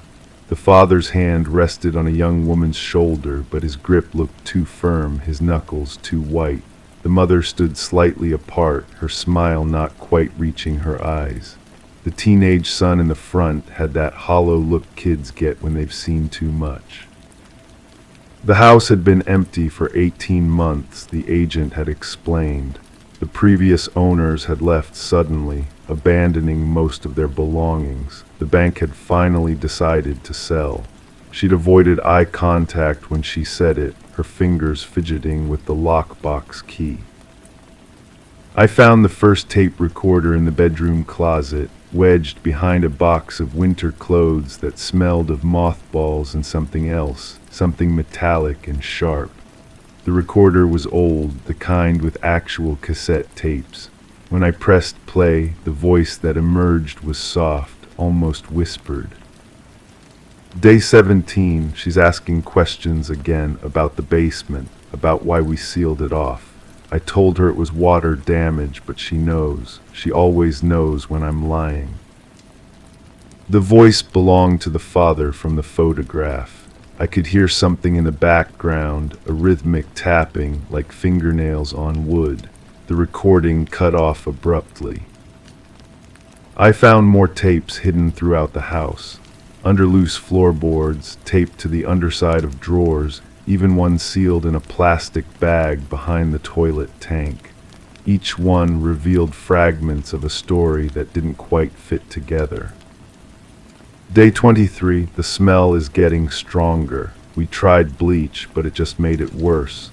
Sweet and chemical, like cleaning supplies mixed with something rotting. The girl hasn't come out of her room in 2 days. The teenage son's voice was different, higher, nervous. In the background, I could hear muffled conversation, but the words were impossible to make out. Day 31 found her journal. She wrote about the dreams, about hearing voices from downstairs. I thought she was making it up, but last night I heard them too. Soft voices, pleading, coming from the basement. The mother's voice was steadier, but there was an edge to it that made my hands shake as I held the recorder. I could hear her breathing, slow and deliberate, like she was trying to calm herself. I went to the basement. The door was newer than the rest of the house, with fresh paint and a heavy deadbolt that had been installed from the outside. The wood around the frame was splintered, as if someone had tried to break it down from the inside. The basement was empty except for a camping chair positioned directly in the center of the concrete floor. The chair faced a blank wall, but the concrete there was different, newer, smoother. Someone had patched something over. I found a sledgehammer in the garage. The wall cracked on the third swing, revealing a hollow space behind it. The smell that emerged was overwhelming, not decay, but something worse, something that had been contained for too long. Behind the wall was a small room, maybe 6 feet by 6 feet. The walls were covered with scratches, deep gouges in the concrete that looked like they'd been made by fingernails. In the corner was a pile of clothes, a woman's dress, faded and stained. But it was the photographs that made me drop the sledgehammer. Dozens of them scattered across the floor, all of the same woman but taken over what looked like months. In the first ones she was smiling, posing normally. In the later ones, her eyes were hollow, desperate. In the last few, she wasn't looking at the camera at all. I found the final tape recorder in that room, placed carefully on a small shelf that had been carved into the concrete. The tape inside was labeled simply, "The Truth." They'll never believe it was self-defense. They'll never understand what she was going to do to us, to our family. She kept coming back, kept threatening us, said she'd destroy everything we'd built. I couldn't let that happen. The father's voice was different now, calmer, more resolved. In the background, I could hear someone crying softly. We did what we had to do to protect ourselves, to protect our children, but the dreams won't stop. She's still here, still whispering, still telling us what she knows. The recording ended with the sound of footsteps on concrete, growing fainter and fainter. I called the police, of course, but when they arrived, they found only an empty basement and a pile of old photographs. The tape recorders were gone. The family had vanished completely, no forwarding address, no trace of where they'd gone. The detective who interviewed me was kind but skeptical. Missing persons cases were common, he explained. Families disappeared all the time, especially when they were in financial trouble.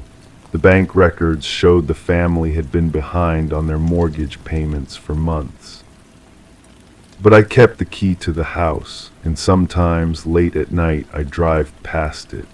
The basement light is on now, casting a yellow glow through the small window. Someone is living there again.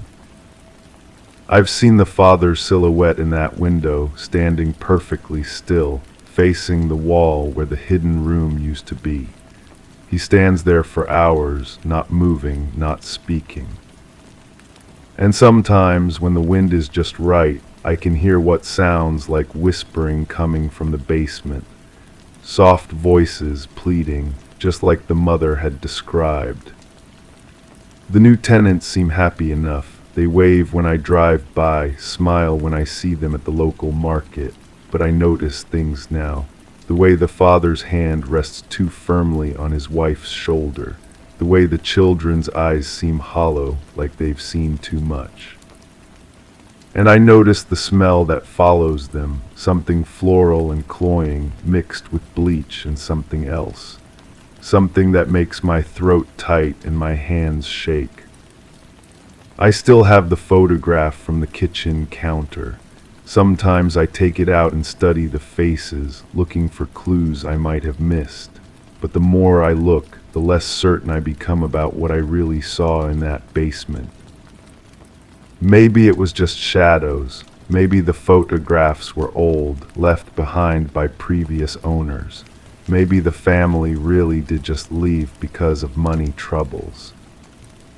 But I keep the key, and I keep driving past the house. Because I know what I heard on those tapes. I know what I saw in that hidden room. And I know that some truths are too dangerous to speak out loud. The basement light is still on tonight, and if I listen carefully, I can still hear the whispering. Story 10. In the heart of a forgotten town, there stood a hotel that whispered of secrets.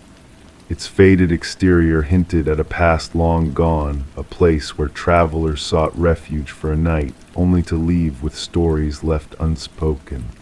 One weary traveler, a woman of curiosity and determination, checked into this antiquated establishment. The clerk, with eyes that held a glint of warning, passed her the key with a cryptic message. "Just don't take the last door on the left," he murmured, a shiver running down her spine. That night, as shadows danced along the dimly lit hallway, she found herself drawn to that forbidden door. The handle, cold as ice, beckoned to her. Though its appearance mirrored the other doors, a subtle shift in the air hinted at something more. Pressing her ear against the door, she heard it, a soft, rhythmic breath, haunting and mysterious, emanating from the other side. Detective Morgan Reed, a woman of keen intuition, was summoned to the scene of a crime that bore the mark of malevolence. Crossing under the yellow tape, she entered a realm tainted by the scent of iron and despair. The room told a chilling tale. A pristine bathroom, an undisturbed bed, and at its center, a young woman lay lifeless on the floor, her eyes fixed on eternity, a silent witness to an unfathomable horror. As Reed knelt beside the victim, the forensic technician spoke of patterns and signatures, of darkness that lingered in the stillness of the night. The victim, adorned in elegance, seemed out of place in this forsaken motel. A handbag lay open, untouched, revealing a life abruptly ended, a story left unfinished. The investigation unfolded like a twisted puzzle, each piece revealing a glimpse into a world of shadows. Reed delved into the victim's life, uncovering secrets and lies woven into the fabric of her existence. Colleagues whispered of a clandestine affair, a man known only as C, whose presence cast a sinister shadow over the case. Through meticulous detective work, Reed traced the threads of deception to Charles Emerson, a man of power and deceit. His polished exterior concealed a darkness that seeped into the very core of his being. As the truth unraveled, Emerson's facade crumbled, revealing a web of manipulation and obsession that led to unspeakable acts of violence. In a courtroom devoid of mercy, the echoes of justice reverberated as Emerson faced the consequences of his malevolent deeds. Reed, a sentinel of truth, watched as the doors of fate swung shut on a chapter of darkness and despair. Yet in the silence that followed, she knew that some doors once opened could never be closed, their secrets haunting the corridors of her mind. And so, the story of the door on the left case became a legend in the annals of crime, a cautionary tale of the depths to which humanity could descend. As the world moved on, Reed lingered in the shadows of memory, haunted by the echoes of a past that refused to fade. Behind locked doors, the keys of the victims lay dormant, whispering of a truth that could never be silenced. Story 11. In the dusty attic of their new Victorian home, Sarah and Michael stumbled upon a forgotten treasure, a porcelain doll with ancient eyes that seemed to follow their every move. Brushing off the unease it brought, they laughed nervously, chalking it up to just another relic of the past. Little did they know, the doll held secrets far deeper than its delicate exterior suggested. As night fell, a strange heaviness settled over the house. The air grew thick, and an eerie silence crept through the corridors. Something was amiss, a whisper of foreboding that lingered in the shadows. And when dawn broke, the doll was nowhere to be found in the attic. Instead, it sat ominously at the foot of their bed, its unblinking gaze fixed upon them. Sarah and Michael, drawn to the house's enigmatic allure, had been captivated by its history, unaware of the darkness that lurked within its walls. Detective Rachel Winters, a seasoned investigator, was called to the scene of a chilling discovery. A couple lay lifeless in their own home, their bodies contorted in unnatural poses, frozen in expressions of terror. As Detective Winters meticulously catalogued the scene, she noted the precision of the victim's arrangement, resembling dolls carefully posed for display. The absence of any forced entry or struggle only deepened the mystery, leaving more questions than answers in its wake. Interviews with neighbors unveiled unsettling accounts, a shadow glimpsed through a window, ghostly laughter in the dead of night. Each tale added a layer of unease to the already haunting narrative unfolding within the Victorian walls. The forensic team's findings only fueled the growing sense of dread. Fibers of vintage fabrics, reminiscent of antique doll clothing, littered the crime scene, leading to the attic where the doll had been discovered. But the most perplexing revelation was the absence of any physical trace of an intruder. No fingerprints, no DNA, as if the perpetrator existed beyond the realm of the tangible. Delving into the property's dark past, Detective Winters unearthed a series of inexplicable deaths spanning decades, all linked by a common thread of inexplicable occurrences and tragic endings. A newspaper clipping hinted at a troubled doll maker and his enigmatic creations, whispered tales of rituals and bound spirits woven into the very fabric of his dolls. The discovery of hidden photographs revealed a chilling truth: the doll found by Sarah and Michael was not just a mere plaything, but a vessel for something far more sinister. As the investigation reached a standstill, shrouded in the shadows of the unsolved, a distant relative of the doll maker unveiled a macabre legacy of forbidden knowledge and dark arts. The line between myth and reality blurred, leaving the case teetering on the edge of the unknown. And then a twist of fate, an inexplicable disappearance of evidence, a lapse in memory, and a chilling realization that some mysteries were never meant to be unraveled. The doll vanished, slipping through the cracks of reality, leaving behind a trail of unanswered questions and whispered secrets. The house changed hands once more, its dark history a cautionary tale whispered among the wary. The attic, now empty save for a forgotten blanket, remained a silent witness to the shadows of the past. Detective Winters, haunted by the enigma that had eluded her grasp, retired into the quiet unknown, carrying with her a truth best left undisturbed. And as the new owners settled into their home, a subtle presence lingered in the stillness of the night, a fleeting shadow, a soft laughter echoing through the halls. The doll may have vanished, but its legacy lived on, a ghostly reminder of the thin veil between the known and the unknowable. Story 12. In the quiet suburban neighborhood, a mysterious key arrived in the mail for Sarah Miller, wrapped in a plain envelope with no return address. It was a single brass key, its surface worn with the passage of time. Sarah couldn't place where she had seen it before, but a sense of familiarity lingered in her mind. Curiosity led her to try the key in every lock she owned, but to her bewilderment, none of them turned. The key didn't belong to her home. As she placed it on the coffee table, the old grandfather clock in the hallway, long silenced and broken, let out a single, hollow chime that echoed through the stillness of the house.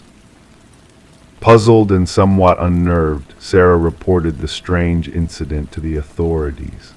The responding officer, initially dismissive, took the key as evidence to ease her concerns. Little did they know that this seemingly innocuous key would unlock a chilling chain of events that would haunt the neighborhood for years to come. Detective Robert Harmon of the Special Victims Unit received the case file, his experienced eyes falling upon the unassuming brass key that now rested on his desk. Despite its ordinary appearance, there was an unsettling aura that surrounded it. Background checks on Sarah revealed a life free from any criminal history, a retired teacher, a widow, a mother. Yet, the key's arrival hinted at a darker presence lurking beneath the surface of her peaceful existence. Forensic analysis yielded no fingerprints on the key except Sarah's. The envelope bore no clues, just a generic postmark from a distant distribution center. It seemed as if the key had materialized out of thin air, its origins shrouded in mystery. A breakthrough came when Detective Harmon decided to delve deeper into the key's unique pattern. A connection was made to a cold case from years past, a storage unit with a sinister past, containing evidence of unspeakable crimes against women. As the investigation unfolded, the pieces of a disturbing puzzle began to fall into place. Sarah, innocent and unsuspecting, found herself at the center of a web of darkness woven by a man named Harold Jenkins, a shadowy figure who had once lived nearby, his true nature masked by a facade of normalcy.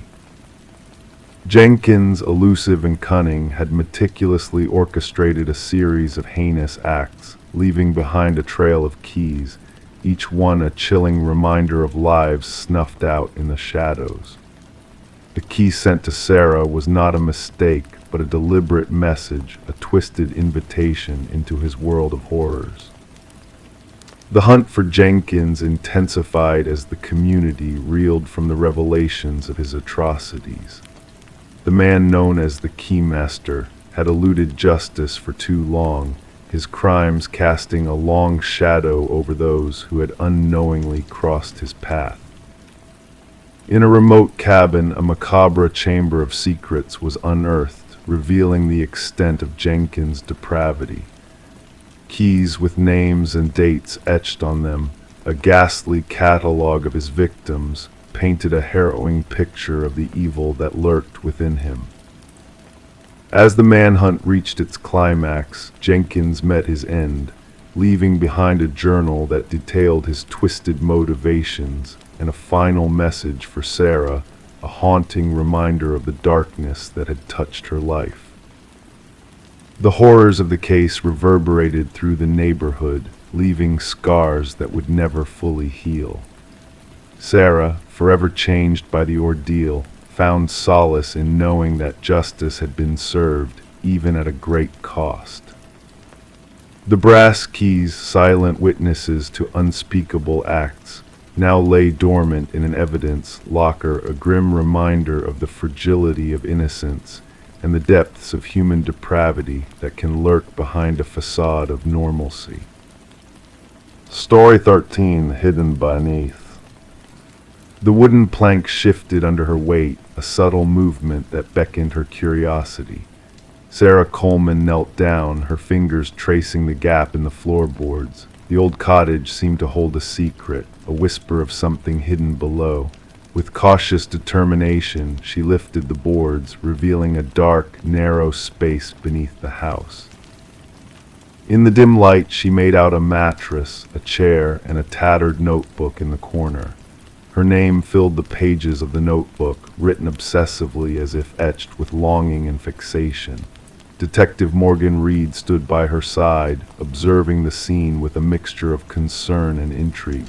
Sarah's gaze pierced the darkness, reflecting a fear deeper than mere surprise. Detective Reed's voice cut through the tension, commanding Sarah not to disturb anything further. The flashlight beam danced across the walls, revealing a collage of surveillance photos capturing Sarah's every move. The room was a shrine to obsession, a testament to Walter Green's fixation that had remained hidden beneath Sarah's sanctuary. The estate, purchased from the deceased Walter Green, had concealed more than just a hidden room.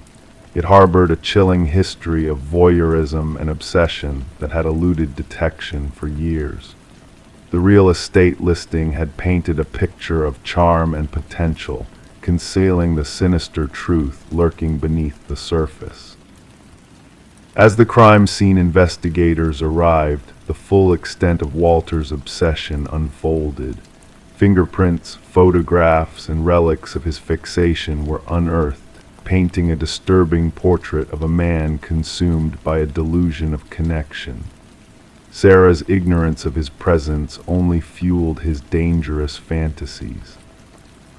The investigation took a dark turn when a former coworker of Walter's revealed snippets of his fixation on Sarah. A key found in Walter's locker led to a storage unit meticulously arranged to mirror Sarah's former life. The replicas of her belongings, the eerie mannequin, and the ominous calendar hinted at a twisted plan that had been abruptly halted by fate. Walter's past revealed a history of delusion and fixation, a pattern that had resurfaced with Sarah as the object of his obsession.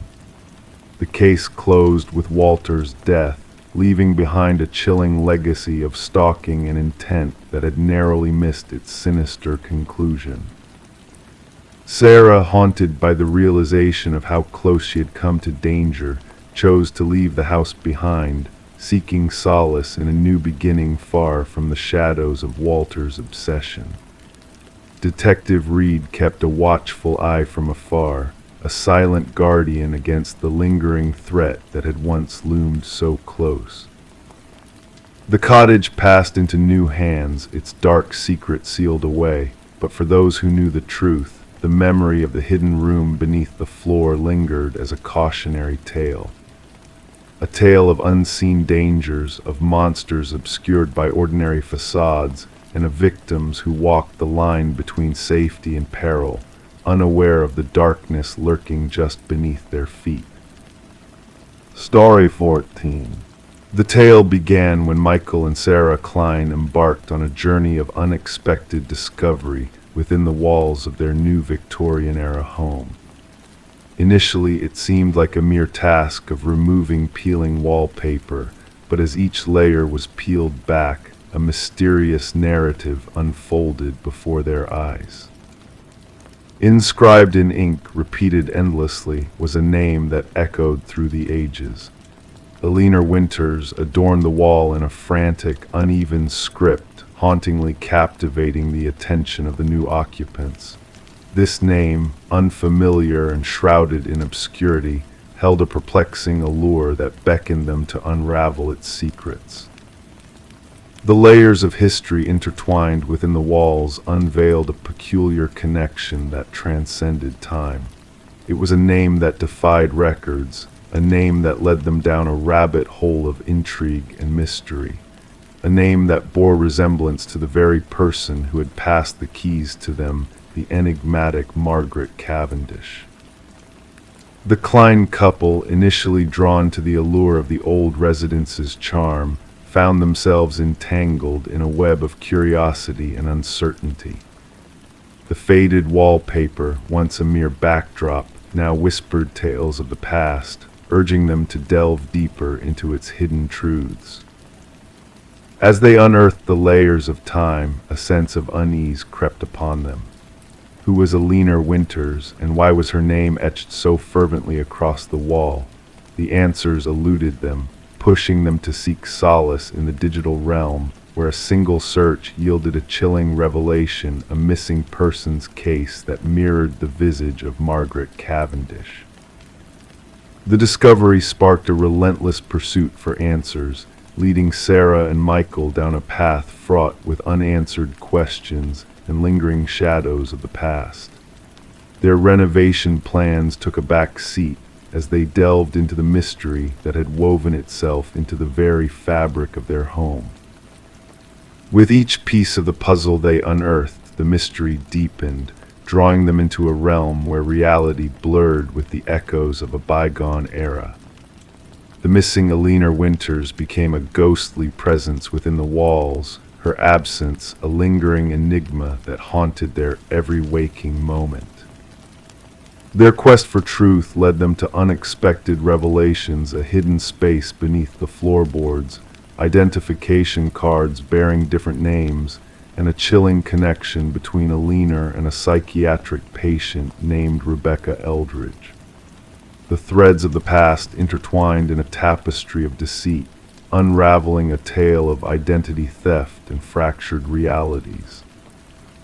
As the investigation unfolded, the walls of their home bore witness to a truth long buried, a truth that revealed the dark depths of a fractured mind struggling to maintain a fragile facade. The names etched on the wall became a testament to a tragedy that transcended time, a confession written in desperation and guilt. The closure they sought came at a price, as the remains of Alina Winters were unearthed from beneath the garden, laying bare the secrets that had long been concealed. The enigma of Margaret Cavendish was unraveled, exposing a truth that shattered the facade of normalcy that had cloaked their home. In the end, justice prevailed, but the echoes of the past lingered within the walls, whispering tales of a past that refused to be forgotten. The Klein's dream home had become a relic of a dark chapter in history, forever etched in the annals of true crime, a testament to the mysteries that lay hidden beneath the surface. Story 15. The ancient box lay hidden beneath layers of forgotten clutter in the attic, a relic from a time long past belonging to the previous inhabitants of the house. Within its depths were faded Polaroids capturing moments of joy and togetherness, birthdays, family gatherings, the usual fare. But as she reached the final photo, a sense of unease crept over Rebecca. The image depicted her own living room, the familiar couch, the same drapes, yet the family seated there was not hers. And in the shadows behind them loomed a figure, barely discernible in the dim light, a man watching. A shiver ran down Rebecca's spine as she scrutinized the eerie photograph. Her fingers quivered slightly, causing the edges of the Polaroid to tremble. The family in the picture, a woman with honey blonde locks, a bespectacled man, and two children, smiled innocently at the camera, unaware of the lurking presence just steps away. Frozen in a moment of bliss, oblivious to the lurking danger. Descending the creaking wooden staircase, Rebecca felt the weight of the house press in on her, suffocating her with its emptiness. Placing the photo on the cold kitchen counter, she examined it under the harsh glare of the fluorescent light. The uncanny resemblance between her home and these strangers was unmistakable. The archway, the ornate molding, the bay window basking in morning light. This was her sanctuary, yet these faces remained foreign. The arrival of Detective Morgan, clad in a worn leather jacket that whispered of past investigations, marked the beginning of a quiet inquiry. With sharp eyes that missed nothing, he scrutinized the photo methodically. Running a gloved finger along the Polaroid's edge, he flipped it over, revealing a blank back. "What do you know about the previous owners, the Nelsons?" he inquired in a low, rumbling voice. Rebecca confessed next to nothing. They had already relocated out of state when I bought the house. Morgan nodded, his expression inscrutable. "May I hold on to this? Our team might be able to uncover the identity of the family in the picture." And so, the investigation commenced in hushed tones. Tracing back the history of the house, Rebecca learned that the Nelsons had acquired it from the Crawfords, who in turn had purchased it from the Mornos. Detective Morgan delved into property records, interviewed former neighbors, and pieced together a timeline of past residents. A breakthrough occurred unexpectedly. A retired mail carrier identified the family in the photograph as the Sutherlands. They resided in that house briefly before vanishing without a trace, he asserted. Mail piled up, neighbors whispered, yet the family had evaporated into thin air. Forensic analysis dated the photograph to 15 years prior. Examining minute details within the image, the technician pointed out telltale signs of a timer, a setup where the subjects posed before the camera, unaware of the malevolent presence lurking in the hallway. Further scrutiny of the mysterious figure revealed a tall, shadowy silhouette, male and clad in dark attire, his gaze fixed upon the unsuspecting family.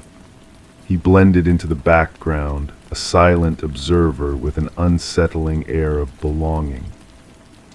Detective Morgan uncovered a pattern, a lineage of families residing in the house for precisely a year before disappearing, leaving no trace behind. Always after 1 year, they faded into oblivion. Rebecca, a mere 4 months into her occupancy, found herself entangled in this enigmatic cycle. Delving into historical records, the investigation unearthed a chilling tale. The house's construction was overseen by a respected architect, yet the project manager vanished mysteriously near completion. Samuel Whitfield, his replacement, emerged to finalize the construction. A single photograph of Whitfield from police archives bore an uncanny resemblance to the figure in the Polaroid. Samuel Whitfield had met his demise in a construction accident, his body lost within the rubble of another site. The basement became the focal point of the inquiry. Ground-penetrating radar uncovered anomalies beneath the concrete floor, leading to a grim discovery. Buried beneath layers of concrete and soil lay the remains of the missing families, preserved in the earth's cold embrace. Among their belongings was the camera that had captured the haunting image in the attic, along with numerous other photographs, each depicting a different family, ignorant of the watcher in the shadows. As the house was cordoned off as a crime scene, Rebecca's ties with it were severed. Investigators stumbled upon a hidden crawlspace concealed behind a false wall in the attic. Inside, they found a cot, photography equipment, and a journal documenting meticulous observations of the house's residents. The final entry, dated just days before, hinted at an ominous revelation. The new arrival is unlike the others. She has discovered my photograph too soon. I must expedite my plans. Seeking safety in a hotel under police protection, Rebecca was jolted awake one night by a call. Breathing on the other end, followed by the mechanical whir of a Polaroid camera snapping a photo, sent chills down her spine. The investigation remained ongoing, the house standing silent and dark, harboring secrets yet to be unveiled. The elusive Samuel Whitfield remained a mystery. Some speculated his demise long past, while others believed he had merely moved on, adopting a new guise in a new abode. Behind closed doors, photographs developed, capturing new families, new homes, new watchers in the shadows. Those who sought the truth about the man in the photograph found themselves under the watchful eye of the unknown, a chilling reminder of the darkness that lurked within the house's walls. Story 16, The Enigmatic Calf. The calf, a haven of routine and solitude, had been his sanctuary for as long as anyone could remember. Every day, like clockwork, he would occupy the same table, order the same black coffee, and envelop himself in the same peaceful silence. The barista recognized his face, a familiar presence in the bustling calf, yet his name remained a mystery to all. Then one fateful day he was conspicuously absent. Concerned whispers began to circulate among the regulars. When the authorities were alerted and ventured to his customary seat, they discovered a wallet left behind. Within its confines lay a driver's license bearing a photo, but to their bewilderment there was no name, no address, only a blank void where his identity should have been. Detective Sarah Mercer, a tenacious investigator with an insatiable curiosity, found herself drawn into the enigma surrounding the man now known as John Doe. As she pored over the surveillance footage, a sense of unease settled upon her. The man captured on camera appeared utterly ordinary, unremarkable in stature, clad in a navy coat, a weathered messenger bag slung over his shoulder. His disappearance defied all logic. Pressing her fingertips against the cold metal table, Mercer watched the recording with an intensity bordering on obsession. John, or whoever he was, entered the cafe during the bustling morning rush, placed his usual order, and settled at a secluded table adorned with a lush plant. His actions seemed mundane, sipping coffee, gazing out of the window, jotting down notes in a weathered notebook. But then the inexplicable occurred. Standing up, he left his wallet on the table and strolled towards the restroom corridor, and in that moment he vanished into thin air, never to return. Intrigued and perplexed, Mercer delved deeper into the mystery. The bathroom footage revealed no trace of him, as if he had dissolved into the very fabric of existence. The wallet, meticulously organized with cash and cryptic clues, offered no solace. A lone business card, bearing only a cryptic number, hinted at a deeper enigma shrouding the man's identity. Venturing into the labyrinth of the man's past, Mercer encountered a dead end at every turn. The barista's recollections hinted at a man of few words, always alone, perpetually engrossed in his writings. The notebook, a cryptic collection of codes and sketches, only deepened the enigma. As the investigation unfolded, Mercer stumbled upon a peculiar detail in the footage, a flicker in the timestamp whenever the mysterious man crossed the cafe's threshold. Intrigued by this anomaly, she returned to the cafe, her gaze drawn to an ancient mirror suspended between realms, adorned with symbols reminiscent of the man's notebook. Upon questioning the cafe owner, Mercer uncovered a startling revelation. The mirror held secrets long forgotten, a gateway to realms beyond mortal comprehension. With the mirror's removal, a hidden chamber was unveiled, containing a trove of identical wallets, a journal chronicling decades of inexplicable phenomena, and a chilling message hinting at the closure of a perilous experiment. As Mercer delved deeper, a wave of strange occurrences plagued the cafe, blurring the boundaries between reality and the unknown. Witnesses reported spectral reflections and sightings of the elusive John Doe, casting a veil of uncertainty over the investigation. A breakthrough came in the form of an elderly physicist, Margaret Keller, who shed light on the man's true identity, Daniel Weston, a brilliant mind lost to the annals of time and experimental quantum mirrors. Weston's pursuit of interdimensional travel had led him to the cafe, a nexus of converging realities. In a climactic revelation, Mercer uncovered the chilling truth within the shattered remnants of the mirror, a final message from Weston, a warning not to tread where he had ventured. The case of the man who defied existence remained an enigma, a tale whispered in hushed tones long after the cafe's closure. Mercer, haunted by the specter of the enigmatic man, found solace in her own notebook, mirroring Weston's descent into the unknown.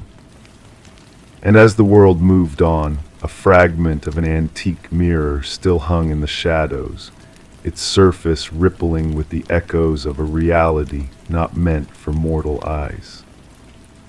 Story 17, the worn envelope aged with yellowed edges, bore a fresh stamp delivered just days ago. With cautious hands, the detective unfolded it, revealing a single sheet of paper. The message, typed in a hurried, uneven font, read, "I am sorry for what I did." A dampness clung to the paper, carrying the faint scent of iron. Only upon closer inspection did they spot a reddish smear along the bottom edge, not ink, but something more ominous. Detective Sarah Morgan secured the letter in an evidence bag, her gloved fingers moving with practiced precision. The forensics team had confirmed her suspicions. The stain was human blood, matching DNA from an unsolved homicide case that had plagued the department for years. The victim, a young journalist named Rebecca Warren, had been found in her apartment, life taken by multiple stab wounds. Her laptop missing, notes scattered hints of a story that might have led to her tragic end. Despite tireless efforts, the case had grown cold until this letter arrived, simply addressed to Homicide Division. Few fingerprints adorned the paper and envelope, only faint smudges hinting at gloved hands. The postmark, a glimmer of hope in a long-forgotten trail. Morgan gathered her team, surrounded by walls adorned with photos, timelines, and profiles that had led nowhere. Pinning the letter's image at the heart of the board, she declared, "This changes everything. Our killer shows remorse." Detective James Chen, Morgan's longtime partner on the case, scrutinized the letter, or pretends to, he suggested. The blood could be a calculated act, a cruel game.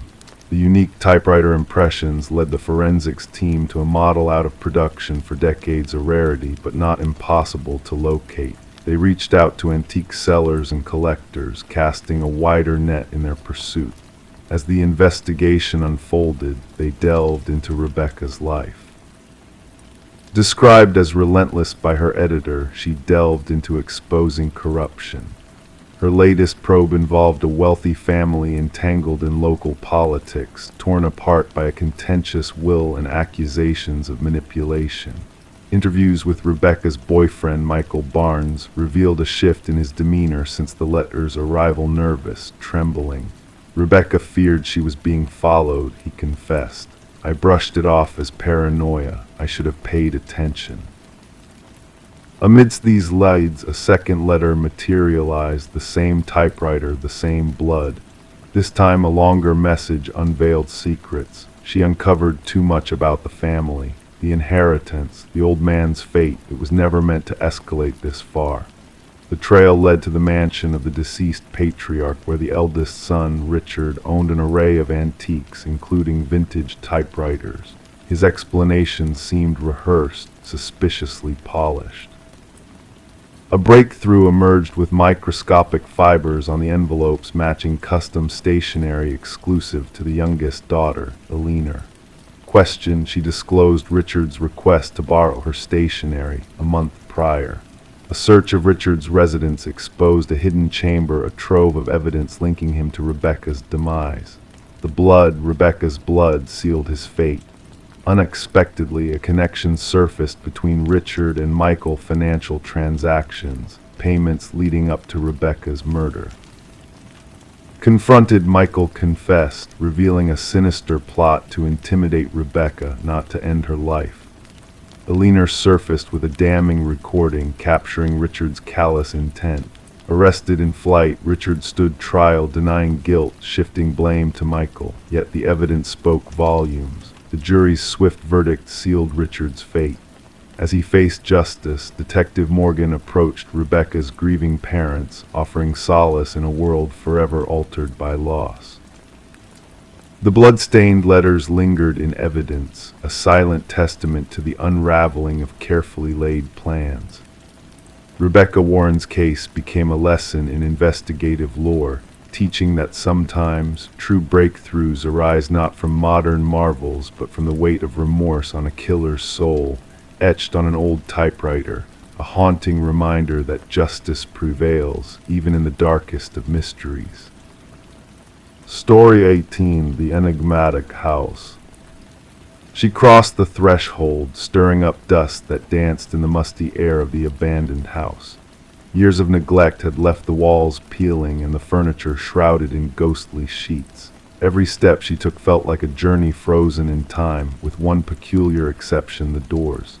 Each door she opened led her back to the same room, the parlor, no matter how she tried to escape its grasp. The only exit was the way she had come, but when she turned around, the front door had vanished into thin air. The discovery of Morgan Pierce's lifeless body turned the once forgotten Victorian house into a scene of intrigue and mystery. Detective Sarah Lynn stood at the doorway, observing as forensic experts moved silently through the dimly lit rooms like phantoms. The house had gained a reputation among locals as a place where compasses spun wildly and where a sense of being watched lingered. Now it held secrets darker than any urban legend could conjure. The initial assessment indicates she passed about 3 days ago, the medical examiner murmured, his words barely audible. Cause of death appears to be asphyxiation. Morgan had been found seated in an antique chair in the parlor, facing the entrance as if expecting someone. Her serene expression, hands folded neatly, gave no hint of struggle or resistance. The unsettling stillness of the scene left even seasoned investigators unnerved. Lind inquired who discovered the body. Her partner replied, a real estate agent showing the property to potential buyers. They stumbled upon her sitting there, mistaking her for a trespasser until they drew closer. The house had stood empty since the passing of its previous owner, Eleanor Blackwood, nearly 5 years earlier. Legal disputes had left it abandoned, unsold, and largely forgotten, except by those seeking thrills or mischief. Morgan Pierce, a 26-year-old graduate student delving into architectural anomalies for her thesis, had a fascination with spaces that defied conventional design. Her friends described her as meticulous, driven, and captivated by places that challenged perception. The enigmatic Victorian, known for disorienting visitors, had undoubtedly piqued her curiosity. Her roommate reported her missing 2 days ago, Lind noted. Morgan mentioned visiting the house where people get lost for her research. Investigations unveiled that Morgan had frequented the house in the weeks leading up to her demise. Her journal entries detailed peculiar acoustic phenomena, sudden cold spots, and doors that seemed to shift with each opening. In her final notes, she spoke of bringing specialized equipment to document what she termed spatial inconsistencies, equipment that was nowhere to be found. During the autopsy, an unexpected revelation emerged: traces of a rare alkaloid in Morgan's system, derived from a plant used in shamanic rituals. While the substance could induce disorientation and vivid hallucinations, the levels in her body were not lethal. She wasn't one to dabble in recreational drugs, her boyfriend maintained. Morgan was methodical in her approach to research. She wouldn't have jeopardized her perceptions knowingly.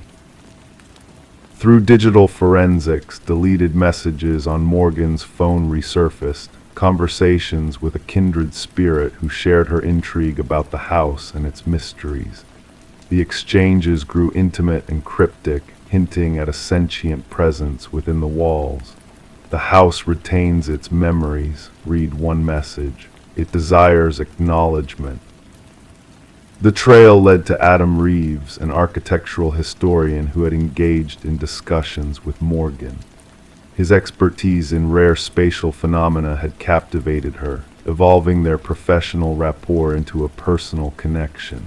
Reeves, when questioned, expressed genuine sorrow over Morgan's passing. "The house has a reputation," he disclosed. The original architect wove illusions and distortions into its design, meant to confuse and beguile. Morgan believed there was more to it, beyond mere tricks of construction. However, Reeves had a solid alibi for the time of Morgan's demise, supported by university symposium footage showing him miles away. A breakthrough emerged from an unexpected source: Alina Blackwood's grandson, residing overseas. Contacted by investigators, he disclosed a long-held family secret. "My grandmother wasn't the sole Blackwood to meet their end in that house," he revealed. "Others perished there, always found in the parlor, always in serene repose." The family referred to it as the claiming.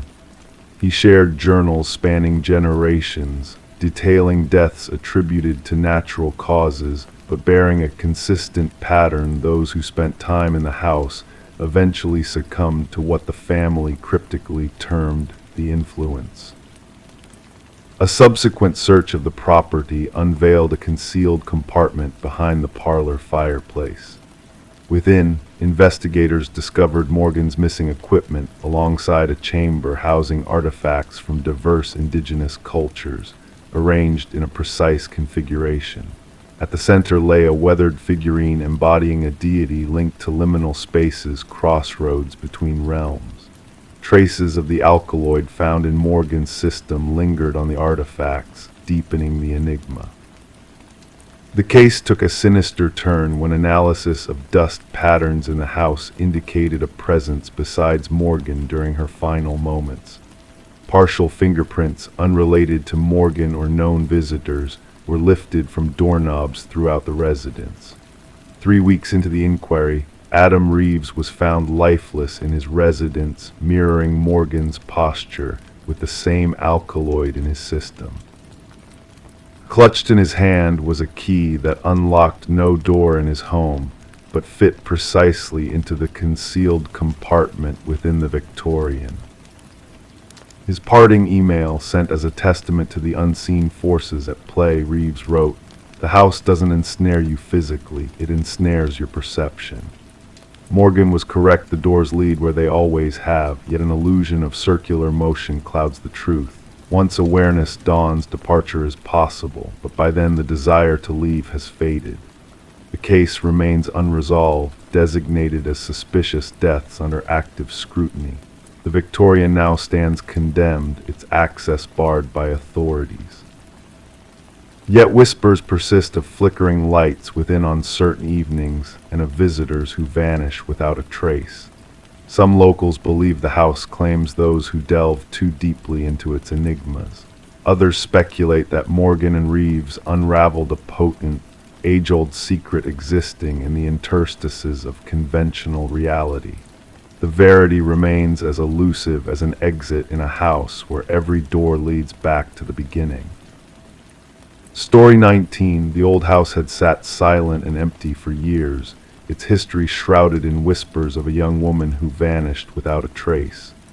When new tenants finally crossed the threshold, they were met with a peculiar mystery: the bedroom, a sanctuary of secrets, locked tight from within.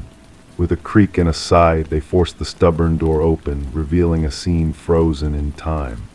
The air hung heavy with neglect, dust dancing in the sunlight like forgotten memories.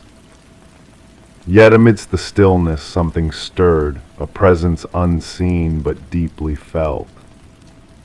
The room bore witness to an eerie tableau, the bed neatly made, the mirror polished to perfection. A lone candle stood vigil on the desk, its wax now a hardened pool of lost time, frozen in place. And there on the desk lay a notebook, its pages whispering of a story long untold. Detective Morgan, a seeker of truths, pored over the ink-stained words while forensics danced their delicate dance of discovery around him. The name Elise Winters, etched in ink, beckoned from the pages, her voice echoing through the silence of the room. Elise, a young paralegal with a sharp mind and a keen eye, had vanished into the shadows of the night, leaving behind a trail of cryptic clues. Her meticulous handwriting danced across the pages, each stroke a testament to a mind racing with fear and determination.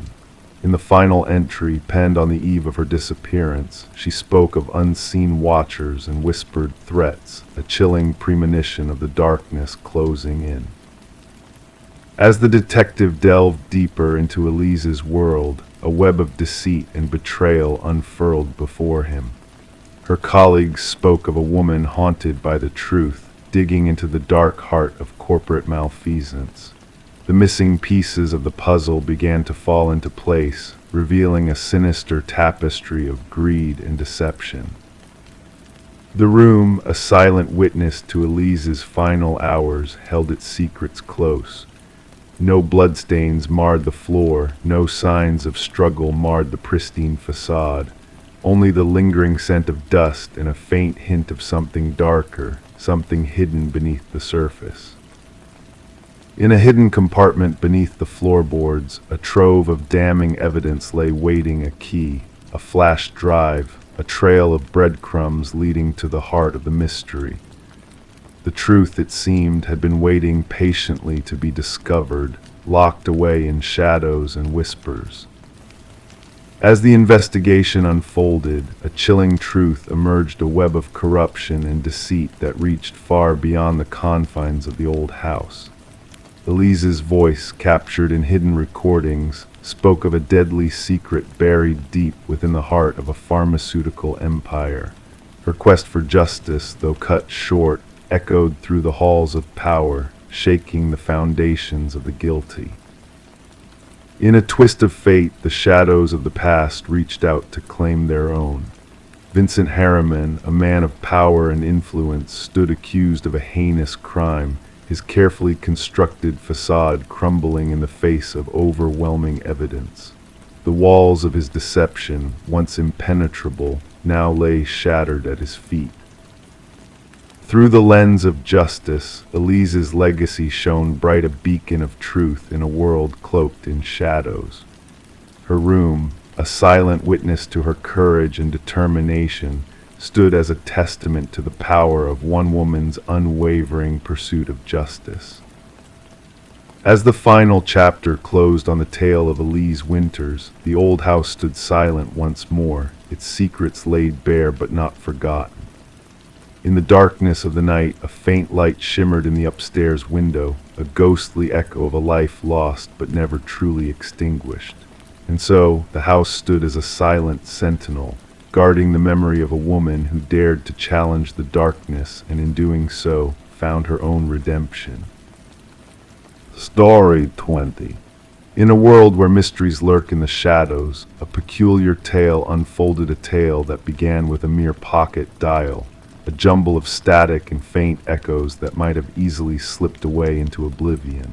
But fate had other plans, for within that crackling void a voice emerged, trembling and urgent, a woman's voice, whispering words that pierced the veil of silence. He's here, and then an abrupt hush, as if the very air held its breath in anticipation. The call originated from a desolate house, forgotten by time, its walls echoing with whispers of the past. An eerie stillness enveloped the abandoned dwelling, where no footprints marred the dust-laden floors, no signs of intrusion tainted the solitude. And yet in the dim light of the kitchen, an enigmatic glow emanated from a solitary phone perched on the counter, as if beckoning the living into the realm of the unknown. Detective Morgan Reed found herself ensnared in the mystery, her mind consumed by the haunting whisper that lingered in the air, desperation and fear woven into its spectral cadence. The house, once a sanctuary for the Sullivan family, now stood as a silent witness to untold secrets, its past shrouded in tragedy. The daughter, Catherine Sullivan, her name a spectral whisper on the lips of the living, her existence a mere echo of bygone days. A background check unveiled the chilling truth. Catherine, the former owner of the phone, had perished in a tragic accident, her voice now a ghostly presence reaching out from beyond the veil. As Morgan delved deeper into the enigma, she uncovered a web of deceit and treachery that defied all logic. The phone, a relic of the deceased, bore witness to a spectral call made at the precise moment of Catherine's demise, a chilling echo of a life cut short. The forensic team, baffled by the inexplicable circumstances, could offer no solace, no answers to the riddle that gripped their reality in icy tendrils. The heart of the investigation lay in those fleeting seconds of the call, a tapestry of static, a breath caught in time, and 5 haunting words that reverberated through the void. Voice analysis, a testament to the uncanny, confirmed the impossible. Catherine's voice, resurrected from the past, speaking truths that defied reason. The spectral call, a beacon of the supernatural, drew Morgan and her partner, Detective Walsh, into a realm where reality frayed at the edges, where the line between the living and the dead blurred into obscurity. Interviews with those who had known Catherine unveiled a tapestry of sorrow and suspicion. Her father, a specter of grief cloaked in confusion, her mother, a solitary figure haunted by memories long buried, and Mark Jennings, the shadow of a man, his alibi a fragile shield against the encroaching darkness. Yet the whispers of the past refused to be silenced, their echoes reverberating through the hollow chambers of the abandoned house. A revelation born of a mother's trembling hand shattered the fragile facade of ignorance, a journal, a chronicle of love turned to ashes, of fear and desperation etched in ink. Mark, the specter of Catherine's past, now stood at the precipice of justice, his carefully constructed facade crumbling under the weight of truth. The buried phone, a silent witness to unspeakable horrors, revealed a tale of betrayal and malice, a narrative woven in blood and deceit. As the tendrils of fate tightened around Mark, the truth unfurled like a dark flower in bloom, a tale of manipulation and cruelty, of lives extinguished in the name of obsession. The echoes of Catherine's voice, no longer a spectral whisper, but a clarion call for justice, resounded through the halls of the abandoned house, a testament to the resilience of the forgotten. And so, as Mark faced the judgment of his peers, as the gavel fell and justice prevailed, Catherine's mother clutched the journal to her chest, a silent witness to the triumph of the truth. The phone, now a relic of the past, lay dormant in the evidence locker, its silent vigil a reminder of the voices that refused to be silenced. For in the tapestry of the unknown, in the shadows where mysteries dwell, the echoes of the past linger on, a testament to the enduring power of the human spirit. Story 21. The aged apartment exuded its peculiarities, pipes that groaned, floorboards that creaked in harmony with the building's settling whispers. Yet the new occupant discerned a different cadence amidst the nocturnal symphony. The footsteps above were too precise, too deliberate for ordinary nocturnal wanderings. Strangely, they echoed from the levels supposedly beyond her own, slow and measured, as if tracing invisible paths in the darkness. One fateful night, a surge of courage propelled her to tap the ceiling with a broomstick, breaking the rhythmic pattern of the unseen footsteps. Abruptly, the sound ceased, swallowed by a thickening silence. Then, a single knock reverberated from within the confines of the ceiling, sending shivers down her spine. Sarah Coleman, the tenant, chose to bury the unsettling encounter deep within herself, attributing the phenomenon to the whims of an old building or perhaps a curious critter that had ventured into the attic space. Night after night, the methodical footfalls persisted, a haunting reminder of an unseen presence navigating the shadows above her. In an attempt to shield herself from the enigmatic echoes, she resorted to cranking up the volume of her television, donning headphones to bed, anything to cloak the eerie footfalls that traced their patterns across her ceiling in the veil of night. Detective Morris stumbled upon the apartment's unsettling tale when a maintenance worker unearthed a clandestine crawlspace during routine repairs. A section of drywall outside Sarah's dwelling had been excised to address a water leak, unveiling a narrow passage that defied the building's blueprints. Illuminated by a flashlight, the passage revealed a crude living quarter, scattered food wrappers, discarded water bottles, a soiled blanket, and a weathered notebook.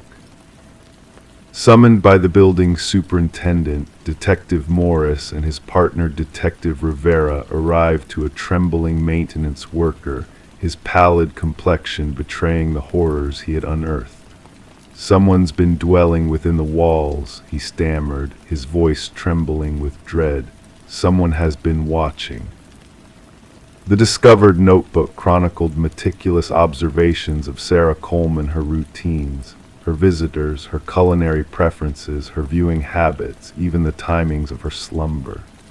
Initially penned with precision, the handwriting morphed into erratic scrawls in its final entries, interspersed with cryptic symbols etched along its margins. "The subject no longer acknowledges my signals," the last entry lamented. "She has chosen to ignore me. None dares to ignore me." Forensic teams delved into the crawlspace, unearthing fingerprints that eluded identification in any database. A labyrinth of passages intricately woven into the building's walls and ceilings unfurled before them, some dating back decades, their enigmatic paths converging upon a singular apartment, Sarah Coleman's. Interviews with current residents yielded no abnormal occurrences, veiling the hidden terrors lurking within the building's structural embrace. Former inhabitants, however, unraveled a different narrative. 3 predecessors of Sarah's recounted sensations of being watched, of unexplained movements haunting their existence within those walls. One tenant had hastily departed after a mere fortnight, their experiences concealed by a veil of apprehension, fearing their accounts would be dismissed as paranoia. A breakthrough materialized when forensic scrutiny unearthed minute blood traces within one of the crawl spaces, linking them to Martin Weaver, a past resident who had vanished inexplicably 4 years prior. A missing persons report loomed over his disappearance, its trail gone cold in the passage of time. Martin had occupied the apartment directly beneath Sarah's. Revisiting Martin's enigmatic vanishing, Detective Morris unveiled a trail of complaints regarding noises resonating from above his abode. Confrontations with the tenant occupying the upper floor, a reclusive figure named Edward, had preceded Martin's mysterious disappearance. Edward had absconded the following month, leaving no trace of his whereabouts.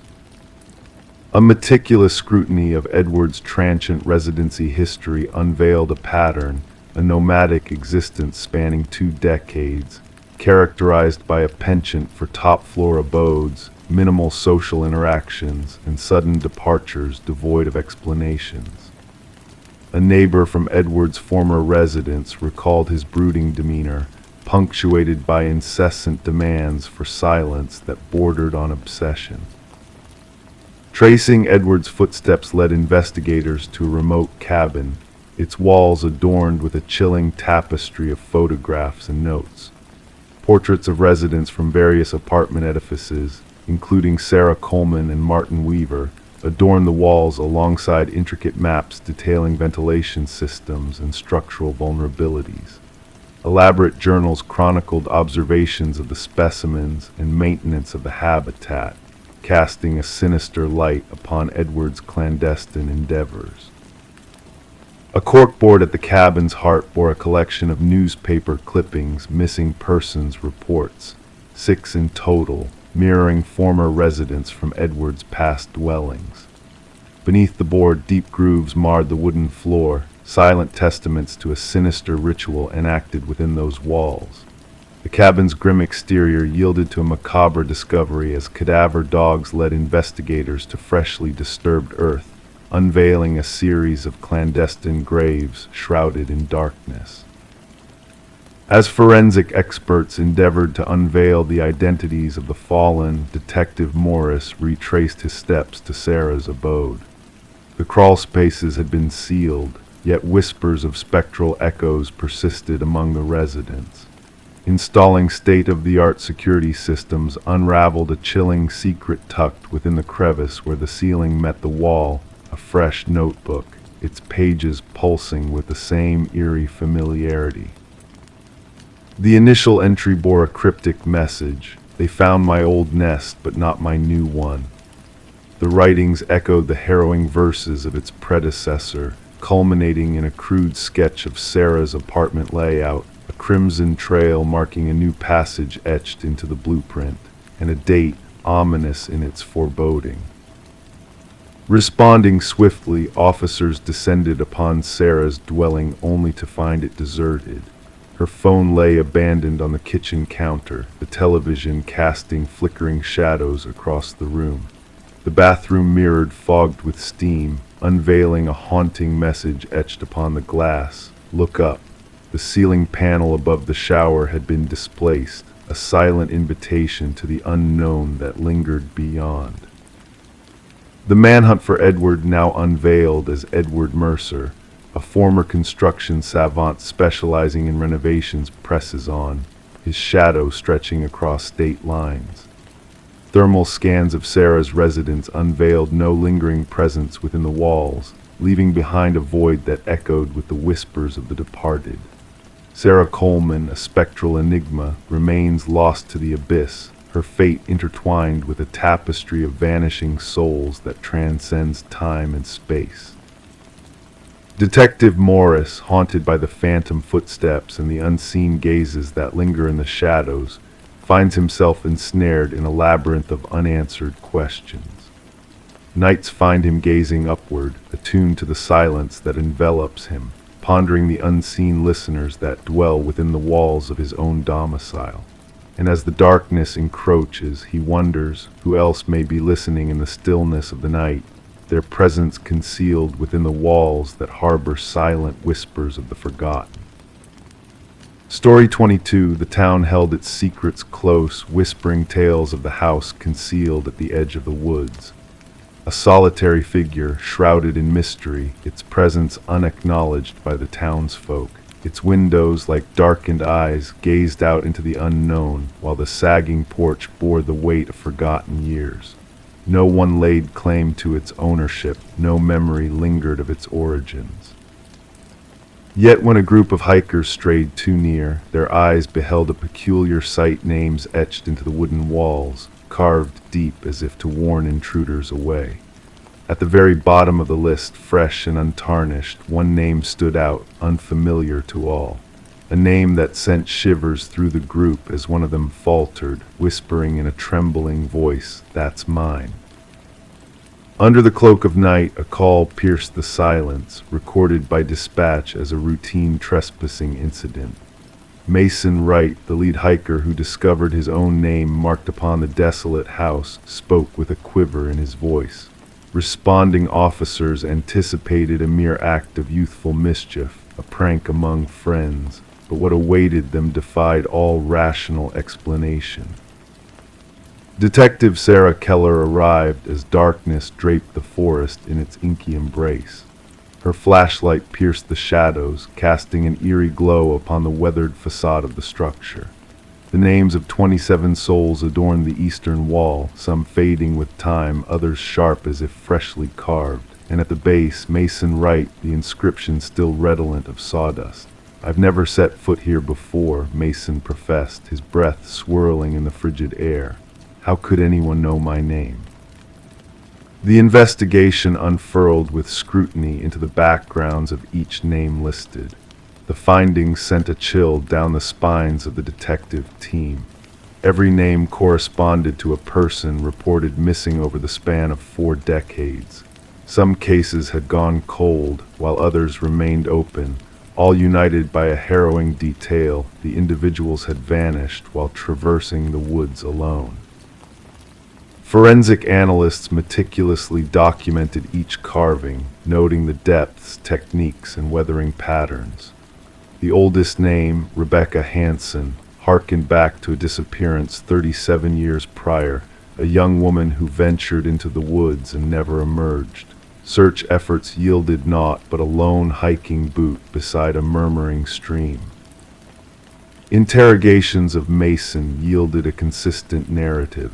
He professed no ties to the area beyond this particular trek with his college comrades. Randomly chosen based on an online suggestion, the trail held no significance to him beyond its natural allure. His background divulged no connections to the other names adorning the enigmatic walls. Attention turned towards Mason's companions. Emily Chen, the group's photographer, presented snapshots captured during their journey. Upon inspection, analysts noticed a disquieting presence, a blurred figure looming in the background of 3 distinct photographs. A tall, slender form, forever obscured by the veil of trees. "We encountered no one else along the trail," Emily maintained. "We would have remembered." Detective Keller commanded a search of the house's interior. Neglected and forlorn, dust cloaked every surface, furniture lay in disarray. Yet in the basement, a macabre tableau awaited discovery.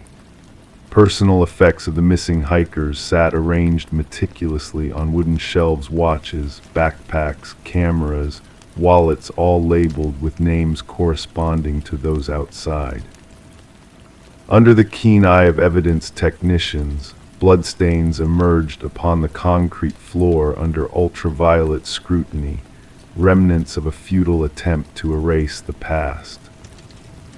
Despite the absence of bodies beneath the dwelling, cadaver dogs signaled at the rear of the property where the forest loomed thick and impenetrable. As the investigation deepened, peculiar behaviors manifested in Mason Wright.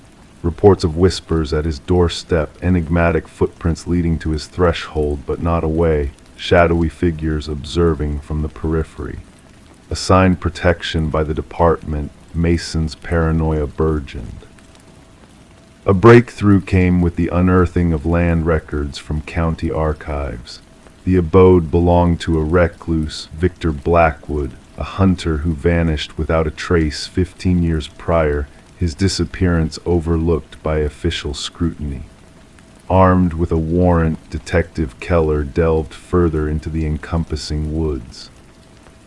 Among the foliage, a network of primitive hunting blinds emerged, strategically situated along frequented paths. Within one blind, a journal lay bearing meticulous observations of hikers' routes, equipment, patterns. The script mirrored that of Victor Blackwood, detailing a chilling evolution from hunting game to hunting humans, each entry a haunting account of his victims, their selection, and the pursuit thereof. The manhunt for Blackwood spanned jurisdictions, deploying helicopters equipped with thermal imaging and tactical teams scouring every crevice. Yet the elusive figure eluded capture. Mason Wright fell off the grid, his apartment vacant, his presence a mere echo. On his chamber wall, a recent carving sent a shiver down the spines of all who beheld it. The hunter becomes the hunted. Weeks passed without a trace of Mason, until a grim revelation unfolded during a subsequent sweep of Blackwood's residence. Concealed behind a false panel in the basement, a workshop emerged, replete with woodworking tools, preservatives, and a freshly carved wooden piece bearing a new name not yet affixed to the exterior wall. The name struck a chord with Detective Keller. It belonged to the chief forensic technician who had processed the house earlier. Inexplicably absent that day, the technician remained unreachable by phone. A vigilant perimeter enveloped the house, cameras capturing every movement, motion sensors poised for any breach. The stage was set. 3 nights hence, an alert sounded, sensors agitated by an interloper. Surveillance footage depicted a figure emerging from the woods, towering and lithe, moving with an eerie grace. As tactical teams descended, the cameras faltered briefly, and upon restoration, the figure had vanished into the obsidian night. To this day, the house remains under constant vigil, a sentinel of the unknown. Mason Wright and the forensic technician eluded discovery, their fates entwined with the enigma of the woods. The investigation persists, drawing upon fresh resources as echoes of similar disappearances resonate in distant wooded realms. The names etched upon the walls have woven a tapestry of dread among law enforcers, some choosing silence, others steering clear of the haunting enigma altogether. Local hikers skirt the house, fearful that mere mention may consign their names to that infamous roll, the names unspoken. Story 23. The tale begins in a fading costume shop, its shelves bare, its essence dissipating like smoke in the wind. Amidst the remnants of forgotten disguises, a woman's hand reached out and plucked a mask from a forgotten corner, a mask with features so delicately crafted, yet unsettlingly lifelike. As she placed it on the worn counter, the cashier hesitated, a shadow of unease crossing his face. "That's not ours," he muttered, a tremor in his voice. Perplexed, the woman checked for a tag, only to find none. With a casual shrug, she decided to bring the mysterious mask home with her. That night, as the world slumbered in peaceful ignorance, she awoke to a soft sound, a whisper of fabric shifting in the darkness. Her heart quickened as her gaze fell upon the nightstand, where the mask now sat, its gaze fixed upon her in an eerie stillness. The woman known as Catherine Reed would later be discovered by a concerned neighbor, the morning light spilling into her home through the slightly ajar door. Detective Morgan arrived at the scene, where the air hung heavy with the weight of the unknown. The shutter's rhythmic clicks provided a haunting backdrop to the hushed voices of the investigators. No signs of forced entry, just a peaceful home disturbed by tragedy. Catherine lay motionless, her features frozen in a silent scream of terror, the mask nowhere to be found. The medical examiner's examination yielded no clear cause of death, no wounds, no signs of struggle.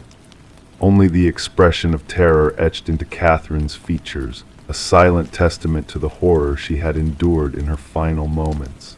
The detective, with a keen eye for detail, noted the seemingly ordinary surroundings, each item holding a clue to the enigma that shrouded Catherine's demise. As the investigation unfolded, a chilling pattern emerged.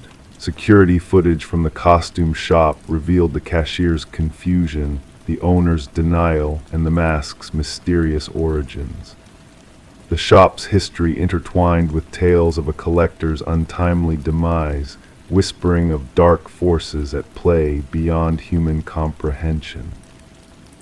Forensic analysis unveiled microscopic fibers on Catherine's fingertips, a cryptic clue leading the investigators down a path fraught with ancient mysteries.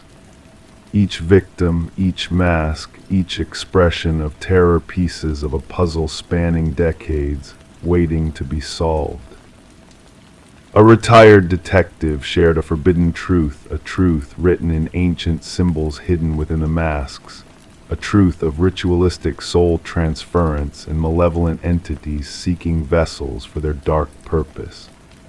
Catherine's own journal revealed her descent into fear and paranoia, her realization of the mask's sinister nature, and her ultimate fate at the hands of an otherworldly force. The investigation took a harrowing turn as surveillance footage captured a figure wearing the mask, moving with Catherine's likeness yet devoid of humanity, a puppet dancing to a macabre tune played by unseen hands. The mask vanished, only to resurface months later in a distant vintage shop, its hunger for souls undiminished. The detective, haunted by the unsolved mystery, keeps Catherine's journal close, a reminder of the darkness that lurks beyond the veil of reality. As night falls, she feels the weight of unseen eyes upon her, a chilling reminder that the mask still waits, hungry and patient, for its next victim. And so the cycle continues, the mask's legacy stretching back through time, seeking new hosts to fill with terror and despair. It waits in the shadows, biding its time until it finds another unsuspecting soul, ready to succumb to the darkness that dwells within its empty gaze. Story 24, The Whispering House. She longed to give the nursery a fresh coat of paint before the baby's arrival. The faded blue walls held a silent history, stories of the past whispered within the layers of paint. As she applied the first strokes of white, a hidden secret emerged beneath the surface, a message, faint at first, then growing clearer. Don't let it hear you. Her breath caught in her throat as she took a step back, noticing tiny handprints in the fresh paint, too high for any child to have left them. The discovery in the nursery of the old Morgan residence marked the beginning of what would become known as the Whispering House case.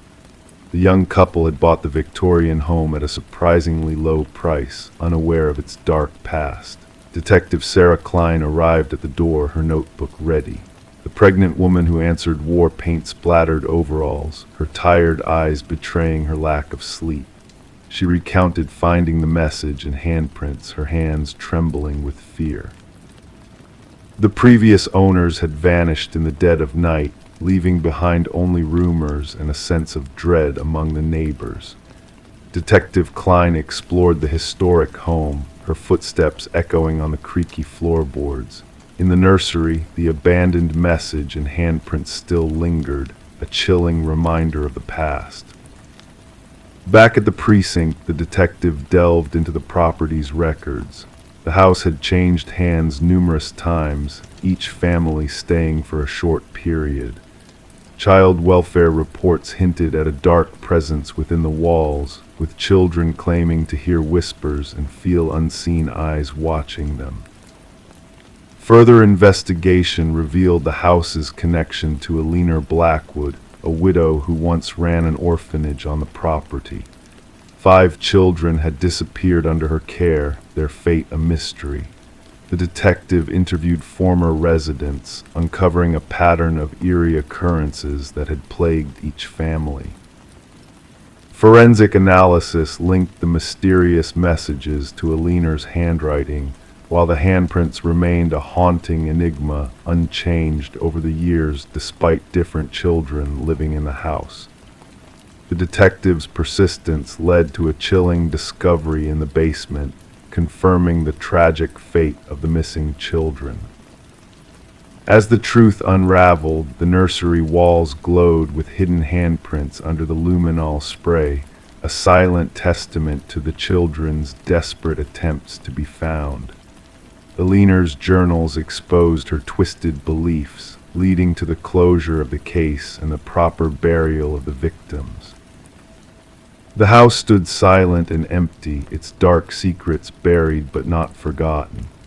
Detective Klein's final report detailed the grim truth, capturing the eerie essence of the whispering house. The nursery walls were demolished, yet whispers of children's voices lingered in the air, a ghostly echo of the past. The condemned house became a cold case, a physical reminder of unsolved mysteries and unanswered questions that echoed through the corridors of time. The detective kept a haunting photograph of glowing handprints, a chilling reminder that some secrets are etched into the very soul of a place, beyond the reach of mortal hands. Story 25. The real estate listing made no mention of a basement. The blueprints held no clue to its existence. Yet beneath the old carpet, a hidden door lurked, its rusted handle weighing heavy in the family's hands. With a collective effort, they pried it open, unleashing a gust of stale air thick with the scent of damp earth. Descending the steps into darkness, they braced for storage space. What greeted them instead was a solitary chair beneath a swaying light bulb, casting eerie shadows on a wall adorned with a series of photographs all depicting them. The Mercer family had settled into the suburban abode during a wintry dusk, the skeletal trees outside standing stark against the cold sky. The house, with its weathered façade and creaking floors, exuded a charm they had found appealing, a charm interwoven with a history they had yet to fathom. Detective Sarah Connors, accompanied by her partner, arrived at the scene as the crime unit secured the area with fluttering yellow tape. Mrs. Mercer's quivering voice had relayed the chilling discovery beneath their very living room floor. "We must document everything before further exploration," Connors directed, gloving her hands methodically.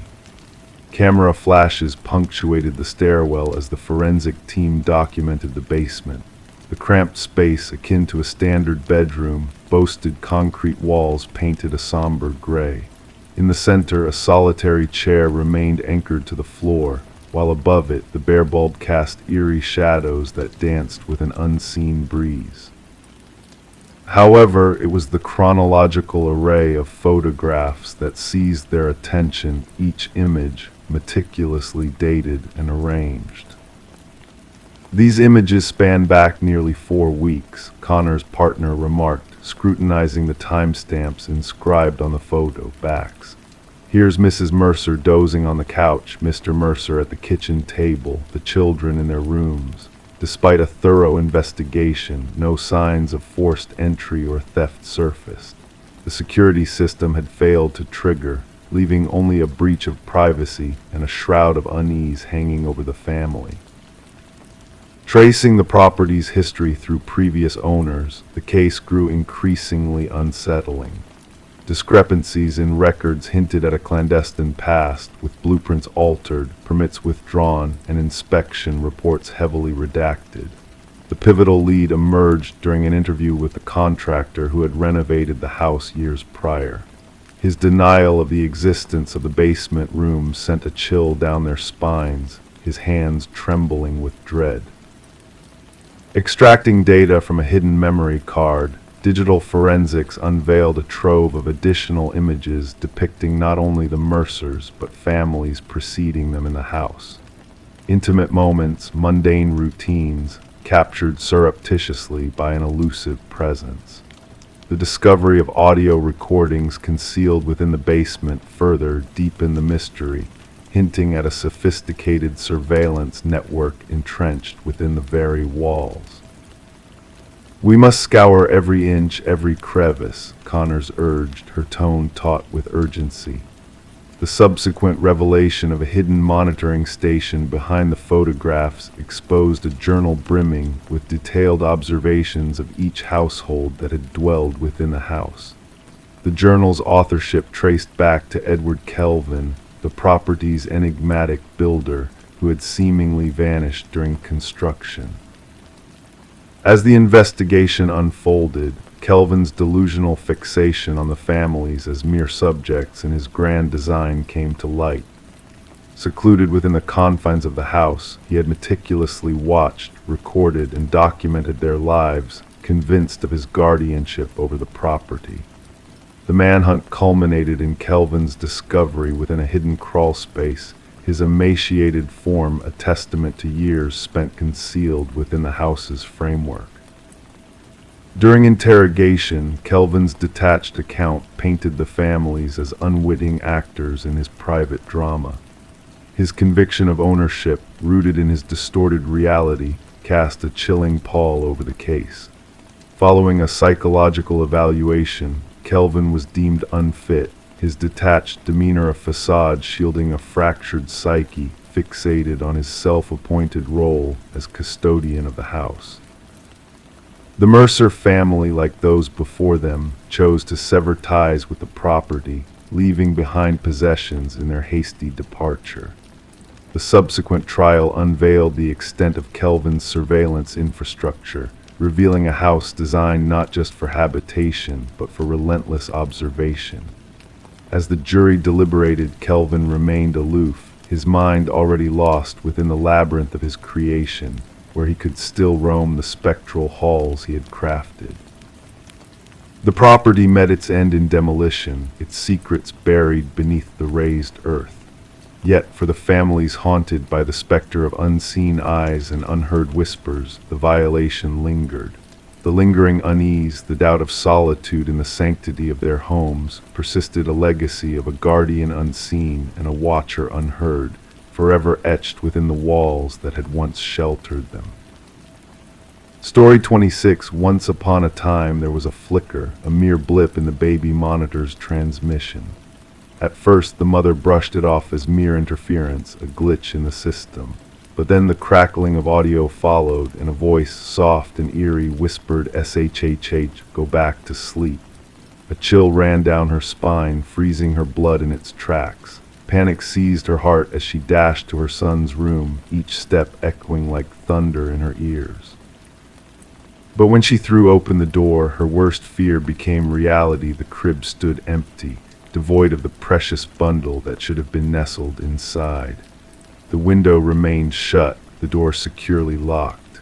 The only anomaly in the room was a limp stuffed rabbit lying on the floor, its unblinking black eyes fixed on her with an unsettling gaze. Rebecca's screams pierced the night, raw and primal, echoing through the silent house until her voice grew hoarse. The neighbors, stirred from their slumber by her anguished cries, dialed emergency services. And when the authorities arrived, they found her huddled on the nursery floor, clutching the stuffed rabbit to her chest, her world shattered by the inexplicable disappearance of her 4-month-old son, Samuel.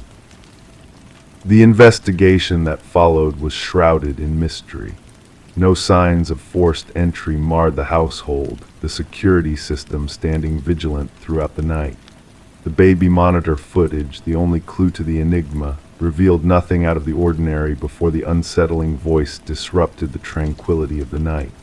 How could someone infiltrate a locked home, snatch a child, and vanish without a trace, leaving behind nothing but a haunting whisper and a displaced toy? As suspicion cast its shadow over Rebecca, her husband Daniel returned from his business trip, his presence stirring a new wave of questions. Tensions lingered in their strained marriage, exacerbated by Rebecca's struggles with postpartum depression. The detective's gaze lingered on her composed facade during questioning, a facade that seemed unnervingly calm for a mother whose world had been torn asunder. But then a glimmer of hope emerged from the shadows of uncertainty. Microscopic fibers foreign to the household were discovered on the nursery windowsill, a telltale sign of a stealthy intruder with climbing expertise. The investigation pivoted, uncovering security footage of a shadowy figure lurking in the night, a footprint in the garden soil hinting at a skilled trespasser. Daniel, once in the periphery of suspicion, found himself under the magnifying glass. Unusual calluses on his hands, a newfound passion for rock climbing, and a web of financial secrets painted a damning portrait. A second family hidden in the shadows, a web of deceit woven with malicious intent. And then a break through the baby monitor, the silent witness to the night's horrors, unveiled its secrets through digital forensics. Hacked and manipulated, it had betrayed its purpose, broadcasting a malevolent voice that led investigators to a basement where a startling revelation awaited. Samuel, alive and unharmed, was in the care of a woman named Elaine, a ghost from Daniel's past. As the tangled web of deception unraveled, Elaine's connection to Daniel surfaced through a tragic history of loss and obsession. The courtroom held its breath as the truth unfurled, revealing a sinister plot fueled by greed and heartache.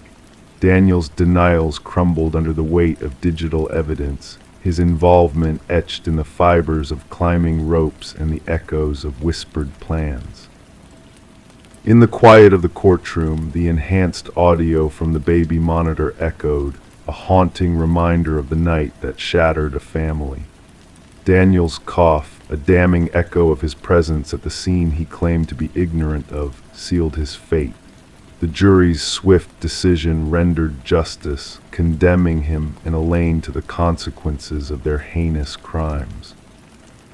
Rebecca and Samuel, scarred but resilient, embarked on a journey to rebuild their lives, leaving behind the shadows of betrayal and loss. The baby monitor, a silent sentinel of truth, remained a symbol of the darkness that once gripped their home.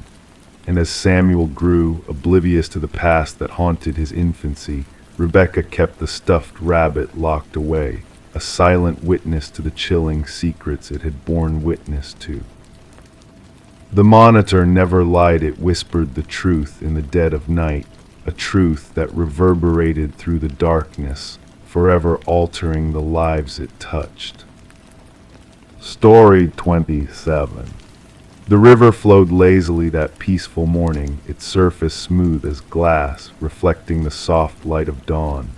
The fisherman, lost in his own thoughts, almost missed the sight of a solitary suitcase bobbing near the shore. Initially dismissing it as mere garbage, a closer inspection revealed a disturbing truth.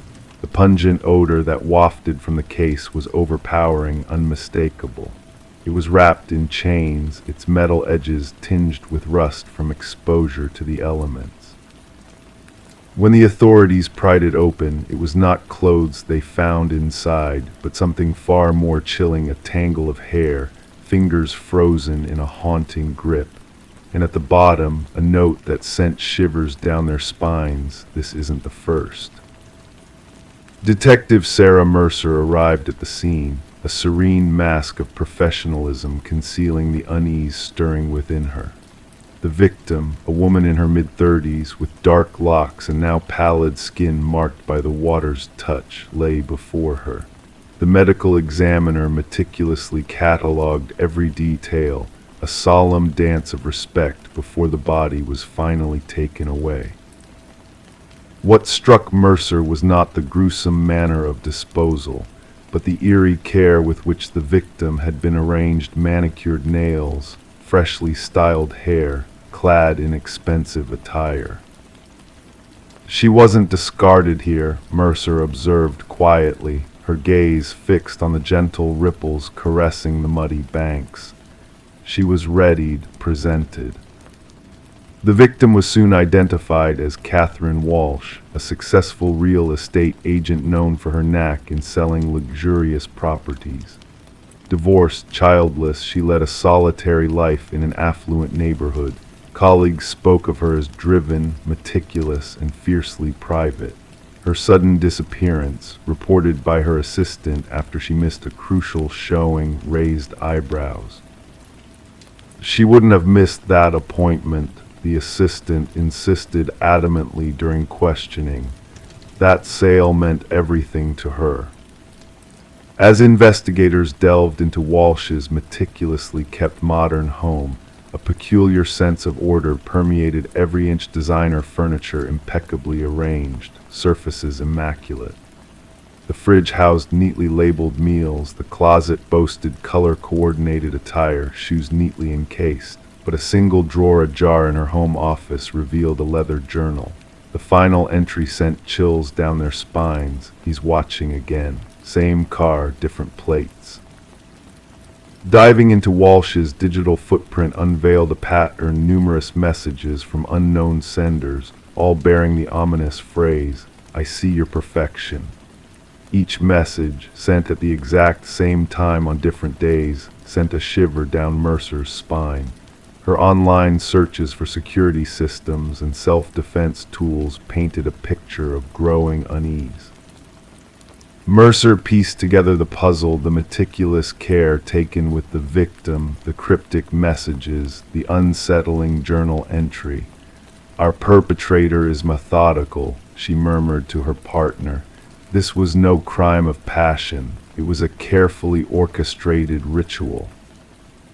A breakthrough came unexpectedly when a local pawnshop owner recognized Walsh's distinctive emerald necklace, absent from her belongings.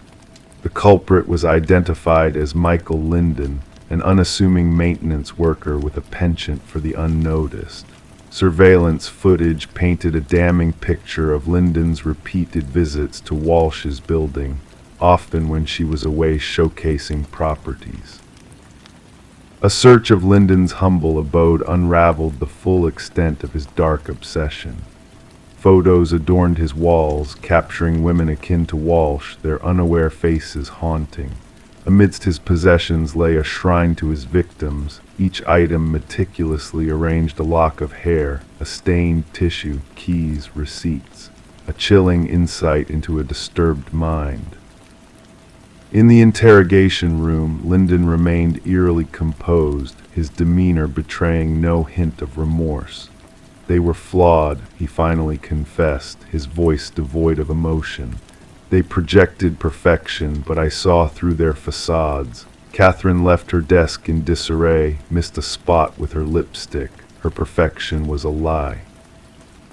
The search for Linden's first two victims led investigators to remote locations where two more suitcases were unearthed, each harboring women resembling Walsh. Real estate agents like her, promoting an image of perfectionist precision. Throughout the trial, Linden remained an enigma, his impassive facade unwavering as his chilling methods were laid bare. As the judge handed down a life sentence with no chance of parole, the families of the victims sat in silent grief. For Detective Mercer, the case was closed, yet shadows of unanswered questions lingered. What drove Linden's fixation on these particular women? What inner imperfection tormented him, seeking resolution in his twisted acts? The river flowed on, its waters carrying away all traces of the grim tale. But on Mercer's desk in the precinct lay copies of those haunting notebooks, a stark reminder that within the veneer of normalcy, darkness could lurk. The most perilous predators, she realized, were often those camouflaged in plain sight, patiently observing, waiting for the mask of perfection to slip.